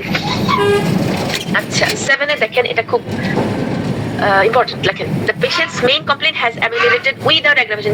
যেটা বললাম প্রথম থেকেই, অ্যাগ্রাভেশন ছাড়া অ্যামেলিওরেশন সবসময় একটা বড় সমস্যা। যদি কোনো পেশেন্টে অ্যাগ্রাভেশন ছাড়া অ্যামেলিওরেশন দেখেন, আপনি দেখবেন ইটস এ ট্রাবল। দেখেন এখানে স্যার, আবার অ্যাগ্রাভেশন ছাড়া ফিজিক্যাল কমপ্লেন্টটা ভালো, but new problem now emergence. এখন কি হলো, নতুন সমস্যা দেখা দিল, আর কি কোনো অ্যাগ্রাভেশন ছাড়া অ্যামিলিয়েশন হলো। এখানে আপনি কি করবেন? In this observation, there is no change in the mental emotional condition or energy level. There is no initial aggravation. Both of these signs are unfavorable. বলা হচ্ছে এই কেসটা unfavorable। দুইটা সাইনই unfavorable। একটা হচ্ছে কোনো ইনিশিয়াল অ্যাগ্রাভেশন নাই। ইনিশিয়াল অ্যাগ্রাভেশন ফলোড বাই অ্যামিলিয়েশন আমাদের হচ্ছে ফার্স্ট চয়েস। এটা যখনই না হবে, এটা একটা প্রবলেম। গেল, এটা সবার কাছে ক্লিয়ার কিনা? 2 নাম্বার হচ্ছে বলা হচ্ছে যে এই ধরনের রিঅ্যাকশন কোথায় ঘটে। বলা হচ্ছে এটা লেভেল 3 থেকে লেভেল 7 এর রোগীদের ভেতরে বেশি দেখা যায়। এখন উনি বলছেন এটা একটা ইনকারেক্ট রেমেডি এবং the remedy was destructive or suppressive. আমাদের গ্রুপে কোন এরকম অনেক কেসে আসে, তারপরে কোন একজন জিজ্ঞেস করছিলেন যে তার প্রেসক্রিপশনটা রাইট কিনা। বহুদিন আগে ওদের দাদা সাহেব ছিলেন, সব সালে ছিলেন। আমি বলছিলাম যে এটা আসলে সিমিলিমাম না, এটা একটা সিমিলার রেমেডি এবং দিস ইজ সাপ্রেসিভ মানে প্রেসক্রিপশন, চেঞ্জ দ্য রেমেডি। আমি এখন সেই ইনসিডেন্ট মনে করতে পারবো না, সরি, কিন্তু আমি বলছি এই যে ডিসিশনটা আমি নিলাম তখন জাস্ট শুনছিলাম ক্লাসে। কেন নিলাম? এই ঘটনাটা ছিল স্যার, এই ঘটনাটা, এই অবজারভেশনটা ছিল। সেটা হলো কি, সে বলছিল যে নিউ সিমটম শুরু হয়ে গেছে, কোনো অ্যাগ্রাভেশন হয় নাই, কিন্তু আমার তো মনে হয় জিন কমপ্লেন ভালোই আছে। আমি বলছিলাম এটা আসলে রং রেমেডি, প্রেসক্রিপশনটা রং। এই যে আপনি যদি জানেন আপনার প্রেসক্রিপশন রং, তখন আপনি নিশ্চয়ই তাকে টাইম দিয়ে কেস রিটেক্ট করবেন। আপনি যদি জানেনই না আমার প্রেসক্রিপশন রং, আপনি কেন রিটেক্ট করবেন কেস? আপনি হয়তো ওই ওষুধে রিপিট দিয়ে দেবেন, যে আচ্ছা একটু তো ভালো আছে, এবার আমি একটু হায়ার পোটেন্সি দিয়ে দিই মেডিসিন। এটা করবো না আমরা? আমরা নর্মালি তো এটাই করবো। মারাত্মক অবস্থা। তাহলে তো ঔষধ একে তো সাপ্রেসিভ, রং ছিল মেডিসিন, সে এখন কি হবে? আরো রিগ্রেস করবে কেস। আর এই সমস্ত রোগী 2 to 7 লেভেল, হ্যাঁ, যেমন 7 এ যে চলে গেছে সে কিন্তু ক্রনিকলি যথেষ্ট ইল। তার 7 এর যদি হয়, সে জ্বরও তেমন হয় না, খুবই লাইট একটা কন্টিনিউয়াস প্রবলেম। হয়তো জ্বর থাকে 98, 99 জ্বর থাকে সারাক্ষণ, 100 থাকে সারাক্ষণ, ঠিক আছে? বা হয়তো অ্যাজমার পেশেন্ট হয়ে গেছে, একটা ক্রনিক ডিজিজ তৈরি হয়ে গেছে তার অলরেডি, কিন্তু চেঞ্জ হয়েছে বেশ ভালো মতো, প্যাথোলজিক্যাল বেশ চেঞ্জের ভেতরে চলে যাচ্ছে সে। এইটা হচ্ছে গ্রুপ 7। এখন সেখানে আপনি হায়ার ডোজ দিলেন রং রেমেডি, কাহিনী বড্ড খারাপ। আচ্ছা, আমরা এখানে আসি আবার। The remedy may have been close, যেটা বলছিলাম সিমিলার রেমেডি যেটা হয় স্যার, মানে খুব ক্লোজ। তো তার যেটা রেজোনেন্ট ফ্রিকোয়েন্সি সেটা খুব ক্লোজ একটা রেমেডি পড়ার কারণে কিছু কিছু ফিজিক্যাল সিমটম হঠাৎ করে থাকে না তখন, মানে কিছু কিছু ফিজিক্যাল সিমটম হারিয়ে যায় আসলে, এটা সাপ্রেশন। আর কিছু অন্যান্য সিমটম সেগুলো নরমালি আছে, এরকমই থাকে, কিন্তু আপনি দেখবেন তার এনার্জি বাড়ে নাই, যেটা আমাদের ওষুধে খুব বেশি হয়। রোগী কিন্তু অনেক বেশি ফিল করে বা বলে আমার এনার্জি ভালো বা ঘুমাচ্ছি ভালো, একটু একটা চেঞ্জ তো থাকে, কোনো অ্যাগ্রাভেশনও নাই। সবকিছু মিলে আপনি বুঝতে পারছেন না আপনার কি। কারণ আমাদের এখানে বলছে this is the cause for the disappearance of some symptoms. কেন ডিসঅ্যাপিয়ার হয়ে গেল? Because the remedy was similar এবং very close and the appearance of new symptom or symptoms. যখন এবং নতুন কিছু যে সিমটম দেখা দিল, এটা কিন্তু রোগীর সিমটম, এটা কিন্তু ওষুধের সিমটম না, ঠিক আছে? এটা আমাদের ডিফারেন্সিয়েশনে আসলো। কেন আসলো? আমাদের একটা কি ছিল, আমাদের একটা অবজারভেশন ছিল কি, যদি রোগীর অ্যামিলিয়েশন হয় উইথ অ্যান অ্যাগ্রাভেশন এবং রোগীতে নিউ সিমটম দেখা যায় belonging to the remedy, that's the best action. Do not touch the remedy, do not change the remedy, do not repeat, do not touch the case. আরেকটা কথা হচ্ছে, doctor হ্যানেমানও বার বলে গেছেন, doctor Kate বলে গেছেন এবং ডক্টর বিদুল কাসও বলেন, কখনোই যতই ভালো কাজ হচ্ছে, আপনি জানেন এই রেমেডিটা চমৎকার কাজ করছে, ডোন্ট রিপিট দ্য রেমেডি। আপনি যদি রিপিট করেন যতক্ষণ কাজ করছে ততক্ষণে, unless there is a good relapse, full relapse, don't repeat the remedy. অনেক সময় হাফ রিল্যাপস হয়ে গেছে, পেশেন্ট কিছু অ্যান্টিডোটাল কাজে নিয়োজিত, কফি খেয়ে ফেলছে, অথবা হয়তো কোন রকমের অ্যান্টিডোটাল ইফেক্ট আসছে, পেস্ট থেকে আসতে পারে ন্যাট্রোমিরের রোগীতে, হ্যাঁ, আপনি হয়তো ভুলে গেছেন মেন্থল বাদ দিতে, এই ধরনের কিছু ঘটনা করতে পারে। That can just stop the antidotal effect, wait a month. অনেক সময় আপনার অর্গানিজম নিজেই আবার ঠিক হয়ে আসবে, হ্যাঁ, হাফ রিল্যাপস হয়ে গেছে, তবু কিন্তু আপনি এই পেশেন্টে রেমেডি দিতে পারবেন না স্যার, দিবেন না। যদি রিপিট করেন রংলি, এটা কেসকে খুব বেশি ডিসরাপ্ট করে, এটাও আমরা মনে রাখবো, এটা এনাদের টিপস আছে। করতে থাকি, when there is a shift of symptoms but not on a deeper level, তো এই সমস্ত পেশেন্টের ডিপার লেভেলে যাওয়া বহুত কঠিন। আবার এমনও হয় কিছু কিছু পেশেন্টের ডিপার লেভেলে ঔষধটা কাজ করছে না, such as pains in the finger joints that abate only appear later in the wrist। তো এই যে এই সিমিলার রেমেডির অ্যাকশন কি করে বুঝি আমরা, এটা আমরা উদাহরণ পড়ার সময় পড়ে এসেছি, গত বছর হয়তো পড়ছি না, মনে নেই, এই বছরও মনে হয় পড়ছি। সায়েন্স অফ হোমিওপ্যাথি পড়ে আসলে স্যার পাবেন। সেটা কি ছিল, যে পেইন আগে ছিল তার কনুইতে, এটা সেরে গেছে, বলছে যে ও আমার কনুই পেইন আসছে, আমার ভালো হয়ে গেছে, কিন্তু এখন তো রিস্টে পেইন। আপনি তখন বুঝবেন যে আপনার ওষুধটা close but not simillimum. Is close, is similar, not simillimum. এটা এটা এটা কখন হয়, যে সিমটমটা রানিং, সিমটমটা কিন্তু চলে যায়নি, আসলে চেঞ্জ হয়েছে। মাথা ব্যথা ছিল, মাথা ঘোরানো হয়েছে, আগে জীবনে মাথা ঘোরাতো না, বাস আপনি বুঝতে পারছেন যে I have to change the remedy. এবার বলছে the action has been suppressive. These organisms will rebalance themselves after a while and the homeopath should try to find a better remedy.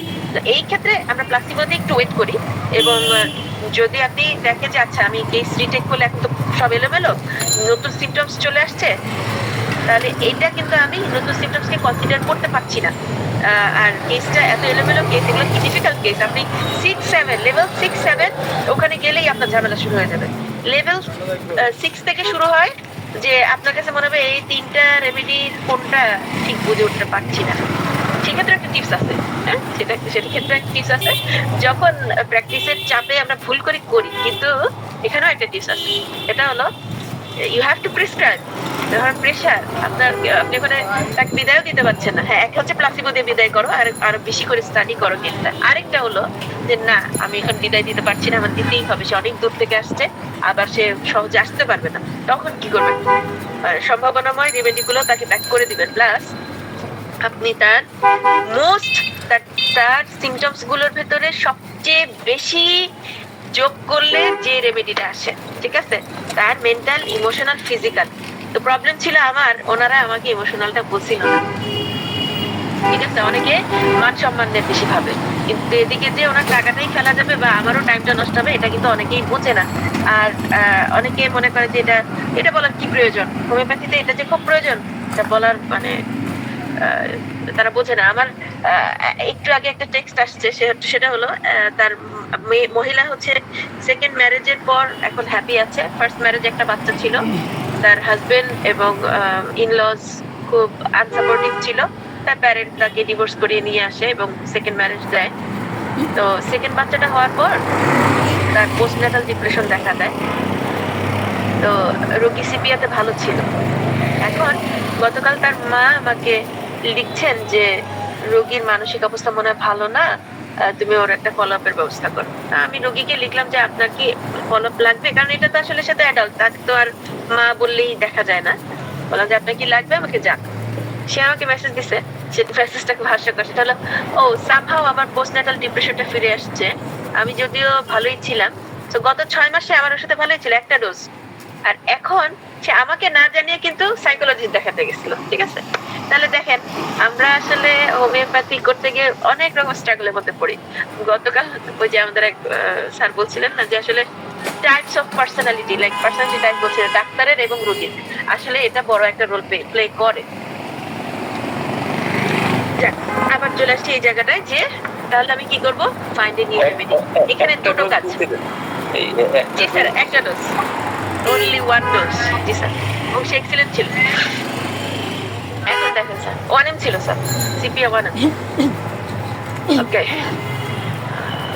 এখানে আসি তাহলে নিউ সিমটমস যখন যদি রোগীতে দেখা যায়, কোনো অ্যাগ্রাভেশন ছাড়া কিছুটা অ্যামিলিওরেশন থাকে চিফ কমপ্লেইনে, এবং চিফ কমপ্লেইনটা চেঞ্জ হয়ে যাবে, যেটা এখানে লেখা নাই, কিন্তু মনে রাখবেন চিফ কমপ্লেইনটা চেঞ্জ হয়ে গেল, স্টিল ওই সংক্রান্তই পেইন সংক্রান্তই থাকলো, কিন্তু দেখেন স্থান চেঞ্জ হয়ে গেল শুধু।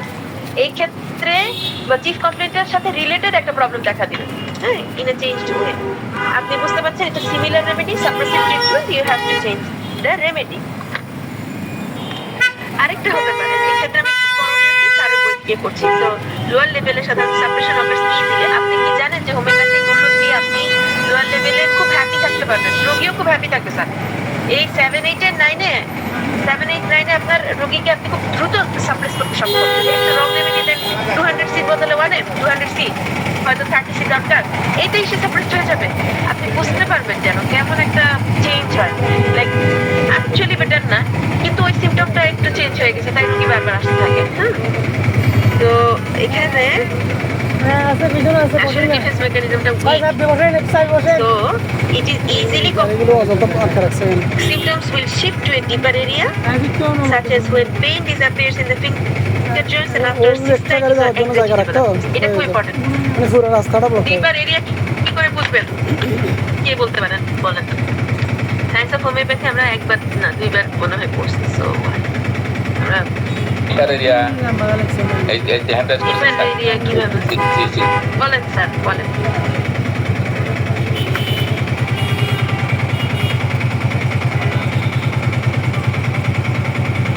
Abdur Razzak sir hand raise করেছেন ডিপার এরিয়া বলতে আপনার কি বুঝছেন? ডিপার এরিয়া হলো মেন্টাল লিবারেশন লেভেলে স্যার, জি ডক্টর আব্দুল মান্নান স্যার। এটা ডিপার। আর আউটসাইড এরিয়া তো আপনার হলো ফিজিক্যাল। স্কিল জি এখন না রাখলে দিলাম আপনার ফিজিক্যাল লেভেলে তো হলো আপনার ডিপার লেভেল পার্সোনাল লেভেলটা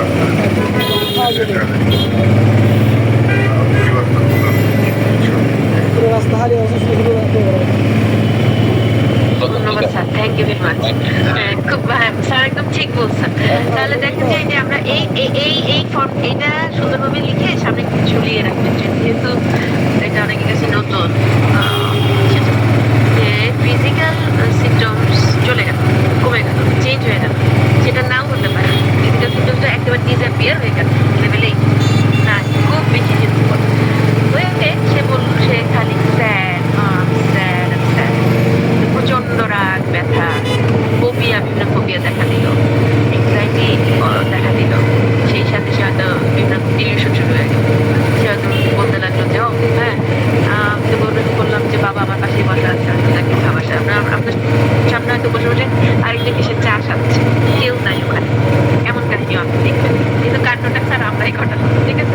তো এটা সম্ভব, এটা সম্ভব, এবং আমরা হোমিওপ্যাথি দ্বারা এত মারাত্মক চেঞ্জ আনতে পারি এই ধরনের লেভেলে, যে এই জন্য লেভেল অফ হেলথ জানা জরুরি। আপনি একজন প্র্যাকটিশনার, যদি আপনি চান যে না আমি আর চেঞ্জ হবো না, যেখানে আছে সারা জীবন ও জায়গাতেই দাঁড়িয়ে থাকবো, শিখবো না, কারো উপকারও করবো না, নিজেরও কোনো চেঞ্জ করবো না, দ্যাটস ফাইন, আপনার নিজেরই রেমেডি দরকার। তবে আমরা এখানে বাধ্য, আমাদের সিপিডি পয়েন্ট প্রত্যেক বছর জমা করতে হয়, এবং বাধ্য প্রতি বছর টেক সামথিং রিলেটেড। আপনার সবসময় ট্রেনিং এ থাকতে হবে, নাহলে আপনি প্র্যাকটিস করতে পারবেন না। আমরা বাধ্য। আমার কাছে মনে হয় কিছু কিছু জিনিসে রুলস থাকা খুব জরুরি। এই যে আমরা দেখছি স্যার যেটা বললেন, এটা ফিজিক্যাল লেভেল, এটা ইমোশনাল লেভেল, এটা মেন্টাল লেভেল। ফিজিক্যাল লেভেল সবচেয়ে বাইরে, ইমোশনালটা তারপর, মেন্টালটা কোর। এখন আপনি সাপ্রেস করলে যেটা হবে, ফিজিক্যাল প্রবলেমটা ডিসঅ্যাপিয়ার হয়ে যাবে, আর এদিকে কোনো সমস্যা দেখা দিবে। তা আপনি বুঝে যাচ্ছেন আপনার remedy wrong, you have to find a remedy. হ্যাঁ, ট্রিটমেন্ট ভালোভাবে করতে হবে, রাইট? তাহলে এটা খুব খারাপ কেস, আপনি এটা ভন্ডুল কেস, তাই না? বুঝবো কিভাবে যে আমার কেসটা ভুল করছি? এটা হচ্ছে কি তার মধ্যে একটা, রাইট?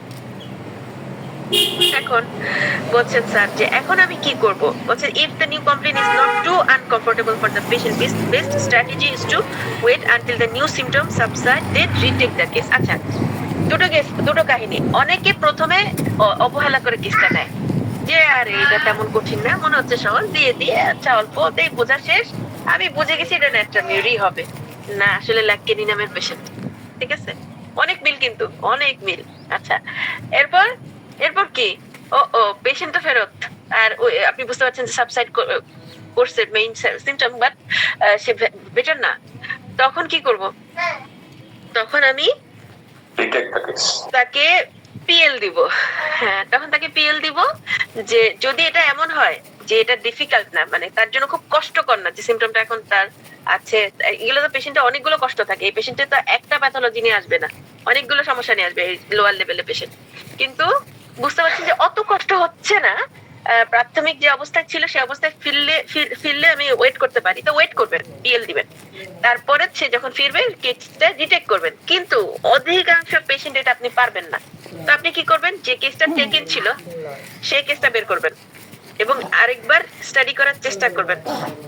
আর এখানে যেটা করবেন, নিউ যে সিমটমসটা আসছে সে বলছে যে এইগুলো নতুন, সেগুলো বাদ দিয়ে এখনকার সময়ের সাথে মিলাবেন।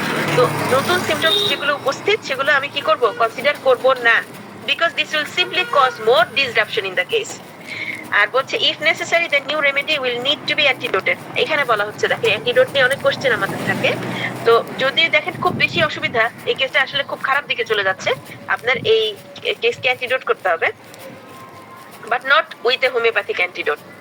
চেষ্টা করবেন হোমিওপ্যাথিক অ্যান্টিডোট না দিতে, এই কথাটা তখন বলছিলাম। আপনি যদি ইন্ডিকেটেড রেমেডি পান আপনি দিবেন, ইন্ডিকেটেড রেমেডি যদি না পান অ্যান্টিডোট বলে আরেকটা রেমেডি দিয়েন না, অফেন সেটাও সাপ্রেস করবে এই অর্গানিজমকে। কেন কেন এই যে অ্যান্টিডোট নিয়ে অনেক গল্প আছে, অনেক কিছু আছে, কিন্তু স্যার অ্যান্টিডোটাল মেডিসিনটাও কিন্তু ইন্ডিকেটেড রেমেডি হতে হবে। This is a wrong thing. আমরা মনে করি ও আচ্ছা এটা হয়েছে, আচ্ছা এটা দিয়ে দিলে তো এটা ওটা অ্যান্টিডোট হয়ে গেল। আরে এরকম না যে আমি একটা মেশিন, আমি তো মানুষ, এটার আবার ইফেক্ট আছে। তাহলে কি হলো, আপনার একটা ইফেক্টকে সেট করতে গিয়ে আপনি আরেকটা দিয়ে আর আগায় ফেলতে পারেন কেস।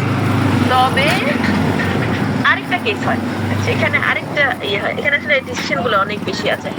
সেটা কি,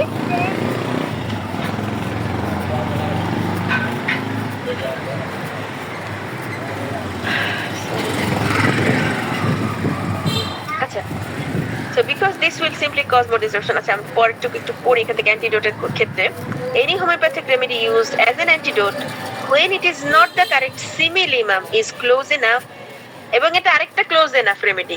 কেন, অ্যান্টিডোটাল ইফেক্টের রেমেডি গুলা কি স্যার, ক্লোজ রেমেডি না, ওরা সিমিলার রেমেডি, এটা তো আমরা জানি। হ্যাঁ, এই জন্যই তারা একটা অ্যান্টিডোট করতে পারে। অলরাইট, তাহলে কি হবে, আমরা যদি রেজোনেন্ট ফ্রিকোয়েন্সিতে চিন্তা করি তাহলে কি করব, তারে আমি আরেকটা স্টিমুলেশন রং দিলাম, তাহলে কি হবে, কেস আরো খারাপ দিকে গেল না, রিগ্রেস করলো। কিন্তু আপনি যদি ক্লোজ এনাফ আরেকটা রেমেডি খুঁজে বের করেন যেটা সিমিলিমাম না, তাহলে কি করলেন, কেস আরো খারাপ করলেন। But this will cause an ever greater disturbance because it will alter the organism pattern, energy pattern of the organism will be altered. তার যে অর্গানিজমের এনার্জি প্যাটার্ন যেটা বিভিন্ন সিস্টেম তৈরি করে আমাকে গাইড করে, সেটা আমি আরো অল্টার করে ফেলবো যত ওষুধ দিতে থাকবো। তা আমি ওষুধ অনলি দেন দিতে পারবো যেটা যত বেশি সিমিলিমাম। তো কি করবো, if it is possible to find definitive true simillimums, however it should be administered immediately. আমি যদি তারপরেও বুঝতে পারি ও আমি এই জায়গাটায় ভুল করছি, হ্যাঁ এই সিমটমটা আমি ভালো মতো নেই নাই, এটা গ্রাফাইটিসের পেশেন্ট আমি সালফার দিয়ে বসে আছি, এটা গ্রাফাইটিসের পেশেন্ট আমি ক্যালকেরিয়া কার্বনিকা দিয়ে বসে আছি, ঠিক আছে, আমি বুঝতে পারছি, আমি বুঝলাম আমি ভুল করে ফেলছি, তাহলে আমি পেলাম শিওর এটা গ্রাফাইটিস 30 সি দেন 12 সি দেন, তাও রাইট রেমেডির সিমিলিমাম পেয়ে গেলে ওইটা একটা ডোজ আপনি তখন তাকে ইমিডিয়েটলি দিতে পারেন। আচ্ছা, this will wipe out this administering the right remedy, the similimum will wipe out the disruptive action of the wrong remedy and restore balance in the organism. যে ডিসরাপশনটা হয়ে গেছে আপনার অর্গানিজমে, আপনার রোগীতে, সেটাকে এই রাইট রেমেডি, সিমিলিমাম যে রেমেডি, সে কি করবে, দূর করবে এবং এটাকে সঠিক অবস্থায় আনবে। এটা খুব কঠিন কেসগুলোতে হয় স্যার, এটা হয় আপনার গ্রুপ সি আর গ্রুপ ডি পেশেন্টের। যেমন গ্রুপ ডি হচ্ছে ইনকিউরেবল কেস এবং ওদের অ্যাগ্রাভেশন গুলো স্যার এত মারাত্মক যে আপনি দেখলে সাফার করবেন। যেটা আমি বললাম আমার ওই পেশেন্টটা, আমি তাকে একদিনের বেশিও কিন্তু ওয়েট করাতে পারি, আমি কিন্তু সাথে সাথে আমি তাকে খুঁজে ওষুধ দিতে বাধ্য। কেন, যে তাদের অ্যাগ্রাভেশন হয় খুব বেশি, আর গ্রুপ সিতেও হয়, নিচের দিকে বেশি হয় না। So group C আর D patient এটা বেশি হয়। So it serves as confirmation that the case is incurable. Often এরকম ধরনের রিঅ্যাকশন যখন দেখবেন তাহলে আপনি বুঝে গেলেন ওই রিঅ্যাকশন দেখে যে আসলে case belonging to lower level D এবং C or D। D তে হলে এটা incurable যদি হয়, the remedy is correct sir। এখানে একটা ইম্পর্টেন্ট, সেটা হলো গ্রুপ ডি তে যদি এইটা হয়, যে কোনো অ্যাগ্রাভেশন হয় না, শুধু অ্যামেলিওরেশন হলো এবং তারপর কেস রিল্যাপস করলো, ঠিক আছে, নতুন আরো সিমটম নিয়ে আরেকটা রেমেডি আসলো, সেক্ষেত্রে আপনি কি করবেন স্যার? নিউ রেমেডি দিবেন তাকে, কারণ নিউ রেমেডি প্যাটার্ন তৈরি হয়েছে। আপনি গ্রুপ ডি তে যেটা পাবেন এটা হলো গ্রুপ সি এর জন্য আমি সিমিলিমাম খুঁজে দিব অথবা প্লাসিবো দিয়ে ওয়েট করবো রিটেক দ্য কেস, এইটা ডিসিশনটা মনে রাখবেন। আর গ্রুপ ডি এর ক্ষেত্রে সে একটা ইনকিউরেবল পেশেন্ট, অ্যাগ্রাভেশন হয়নি, চিফ কমপ্লেন বেটার, আমরা জানি তার আর অন্য কিছু আর আশা নাই, নিউ সিমটম দেখা দিল, সেই নিউ সিমটমস গুলো এক জায়গা করলে একটা রেমেডি হয়, it's another remedy, so you have to prescribe. Group D এর পেশেন্টে 5 দিনে ওষুধ লাগতে পারে, 3 দিনে ওষুধ লাগতে পারে, এই কয়েক ঘন্টা পরেও লাগতে পারে যদি একদম হসপিটাল কেস, বা 1 মাস পর্যন্ত ওয়েট করার মতো চান্স কিন্তু আপনি পাবেন। অফেন আপনার ওই অনেক ফাস্ট শেষ হয়ে যাবে রেমেডির অ্যাকশন। আচ্ছা, অবজারভেশন এই স্যার, আসলে টাইম তো শেষ, সরি। ঠিক আছে, তাহলে আমরা আজকে পর্যন্ত এইটুকুই থাক। আপনারা স্যার কে কে এটাকে এখন জিস্ট করবেন দেখি, কে পারবেন দেখি, আমাদের হেল্প করেন।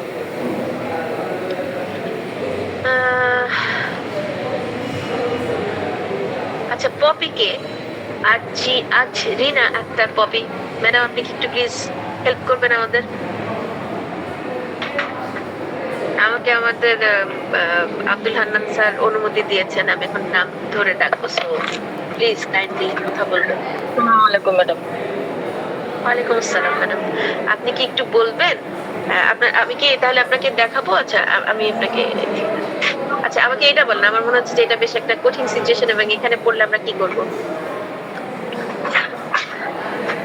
ম্যাডাম সরি, আমি আসলে বলতে পারতেছি না, আমি ক্লাসটা রেকর্ড করে রাখতেছি, আমি ক্লাসটাতে please do not record my class. না, এটা একদম নিষেধ। আপনি আমার ক্লাস রেকর্ড করছেন ফাইন, আপনি মেয়ে মানুষ, তারপর এটা ডিলিট করবেন কাইন্ডলি, ওকে? আপনার বাসায় তো আপনি এটা দেখা যাবে রিপিটেডলি শুনছেন, ভাই এটা করেন না প্লিজ। আপনি নোট নেন নাই, এই কারণেই আমি বলছি যে ডু নট রেকর্ড ক্লাস। কখনোই ক্লাস রেকর্ড করলে আপনি শিখতে পারবেন না, ওকে? আচ্ছা ঠিক আছে, ফাইন। আচ্ছা, close your mic please. Asiya Khatun, Asiya খাতুনকে। জি ম্যাম। আসসালামু আলাইকুম ম্যাম, ক্যান ইউ প্লিজ এটা বলতে পারেন? আচ্ছা, এটা যদি কঠিন লাগে এটা বলেন।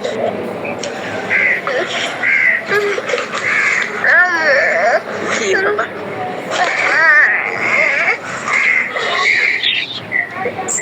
Sorry ma'am. আচ্ছা ঠিক আছে। আপনার দেখা যাচ্ছে না তো, শেয়ার করে ও সরি সরি সরি স্যার, আমাকে কেউ বলেনি স্যার, না বলে জানতাম না। আচ্ছা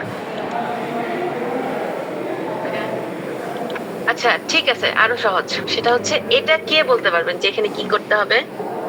তাহলে আপনারা কেউ একজন হ্যান্ড শো করে বলেন, আমরা অন্যরা উপকৃত হই। আর নাহলে এই রিডিং করে কোনো লাভ নাই স্যার।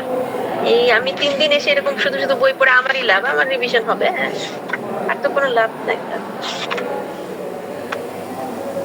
কেউ বলতে পারবেন এটা কি ছিল?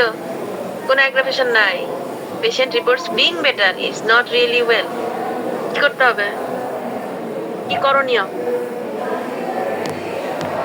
কি করবেন তখন? ডিসিশন কি? মেন্টাল ইমোশনাল অ্যাগ্রাভেশন নতুন করে কেস প্রয়োগ করা যাবে না, এখানে এই অবস্থায় ওষুধ প্রয়োগ করা যাবে না, আলোচনা করতে হবে, প্রয়োজনে নতুন রোগী গ্রহণ করতে হবে। আচ্ছা, এখানে স্যার 2টা ডিসিশন ছিল। কি কি ছিল? ডক্টর কেন্টের মতে it's a wrong prescription, redo it, হ্যাঁ? আর ডক্টর ভিতুল কাসের মতে 2টা ডিসিশন ছিল, একটা হলো রং প্রেসক্রিপশন, রিডু ইট, অথবা কি আরেকটা কি? আরেকটা হলো prescription is right, prescription is right. কিভাবে? এটা হতে পারে একটা লেয়ার, অথবা এই মেন্টাল ইমোশনালটা সাপ্রেস ছিল বিফোর দিস চিফ কমপ্লেন, তো তার এক্সটেকিং কত ভালো হতে হবে এটা বুঝতে গেলে, যে এই জন্য এটা ফেরত আসছে, কারণ কি আমাদের সাপ্রেস সব সিমটমস গুলো ফেরত আসে আমাদের রেমেডি রাইট, সেজন্য it can B A right prescription as well. এটা কে বলতে পারবেন?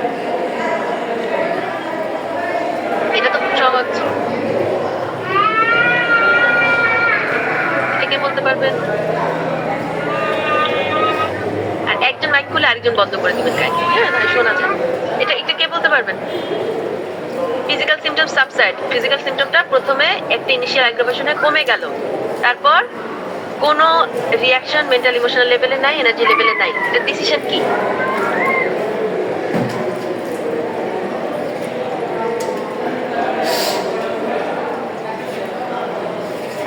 আমাদেরই তো সময় ওষুধকে গভীর স্তরে ক্রিয়া করেন, এই অবস্থায় ওষুধ বন্ধ রাখতে হবে, রুগীকে ফাইটামের উপরে রাখতে হবে। জি স্যার, এটা ফাইটাম দিতে হবে এবং এটা এমনও হতে পারে যে রোগী হয়তো 2-3 মাস সময় পরে বেটার হয়ে যাবে, মানে আরো বেটার হবে। এটা হতে পারে যে একটু স্লো অর্গানিজম, অথবা মেন্টাল ইমোশনালে কোনো সমস্যাই তার নাই, এনার্জি লেভেলে কোনো সমস্যা নেই, এটা একটা স্ট্রং অর্গানিজম, যার জন্য এই চেঞ্জের কোনো অর্থ নাই, এটা একই থাকবে। বুঝা গেল? স্যার এখানে কি করবো স্যার? এই যে নিউ সিমটম দেখা গেল, belonging to the remedy, after you given a remedy there was an initial aggravation and emulation.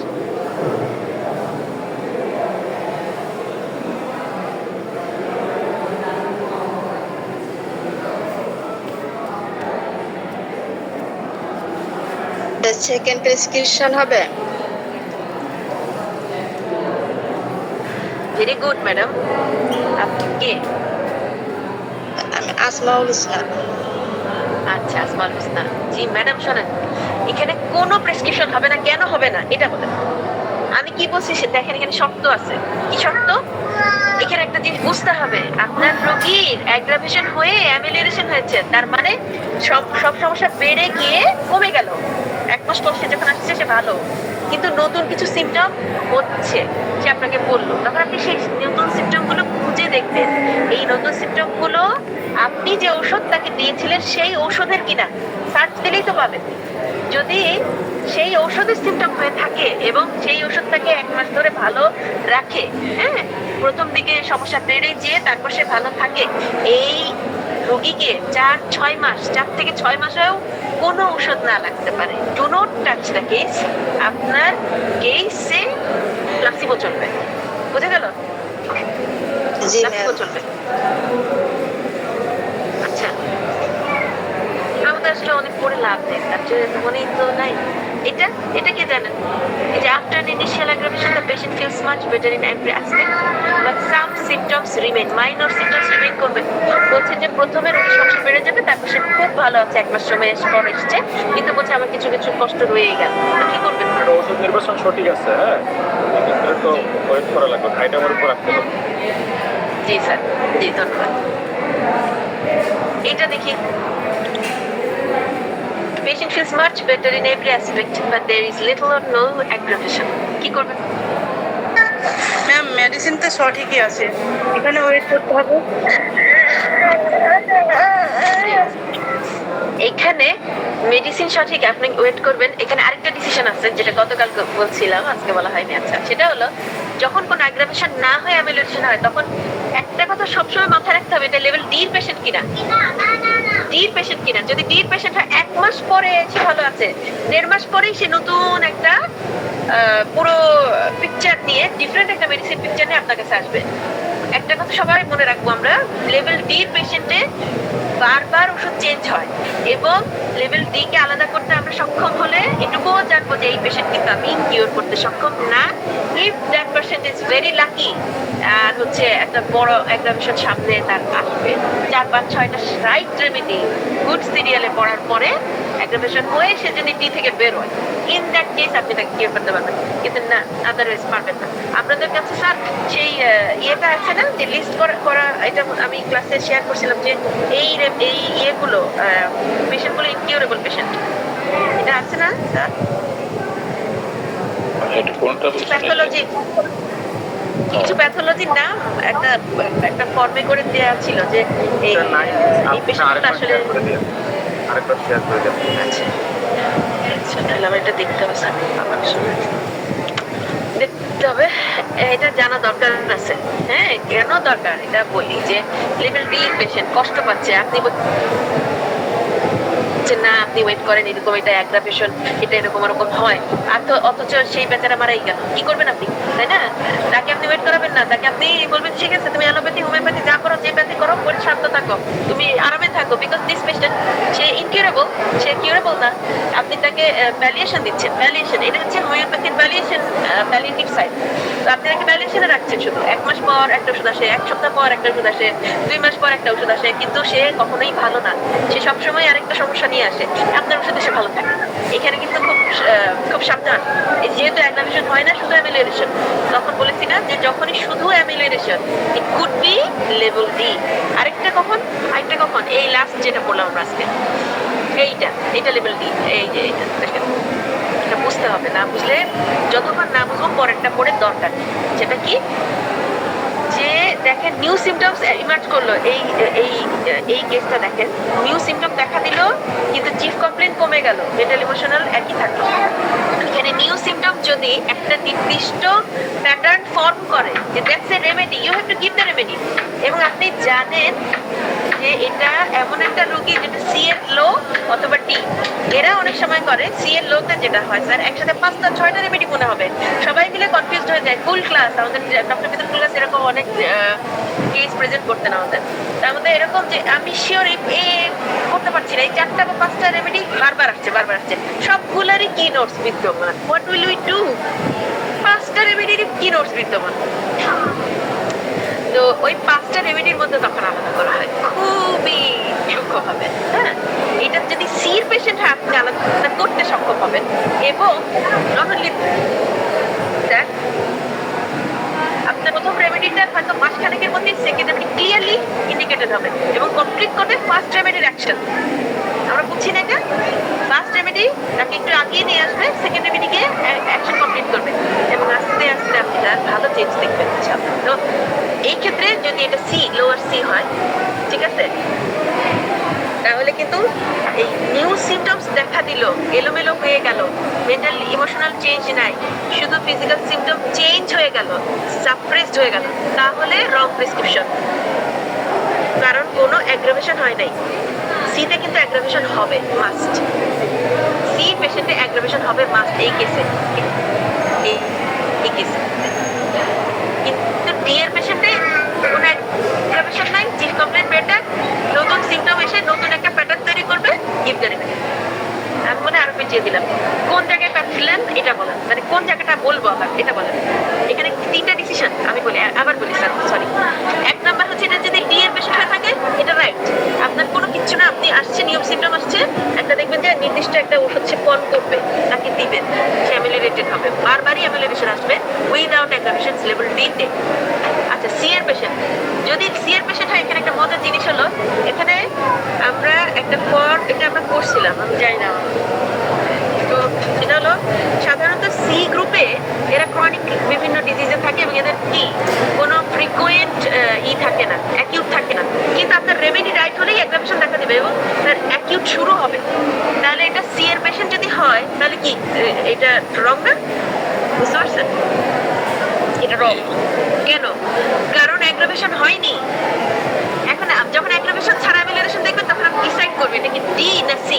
সে যদি সি হয়ে থাকে আপনার prescription wrong, change your prescription, give some time, redo it, অথবা রিটেক দ্য কেস অর কি restudy the case from back. যদি খুব কষ্টে থাকে তার পারফেক্ট সিমিলিমাম বের করে দাঁড়িয়ে দেবে, এটা হতে পারে সি এর পেশেন্ট। কারণ যদি সি এর পেশেন্ট হয় এখানে অ্যাগ্রাভেশন মাস্ট, তাহলে রাইট প্রেসক্রিপশন। যদি অ্যাগ্রাভেশন ছাড়া শুধু অ্যামিলিয়েশন হয় সি এর পেশেন্টে, চেঞ্জ অফ সিমটমস, হ্যাঁ, নো অ্যামিলিয়েশন, তাহলে কি প্রেসক্রিপশন রং। আর যদি ডি এর পেশেন্ট হয় তাহলে প্রেসক্রিপশন কি রাইট ছিল,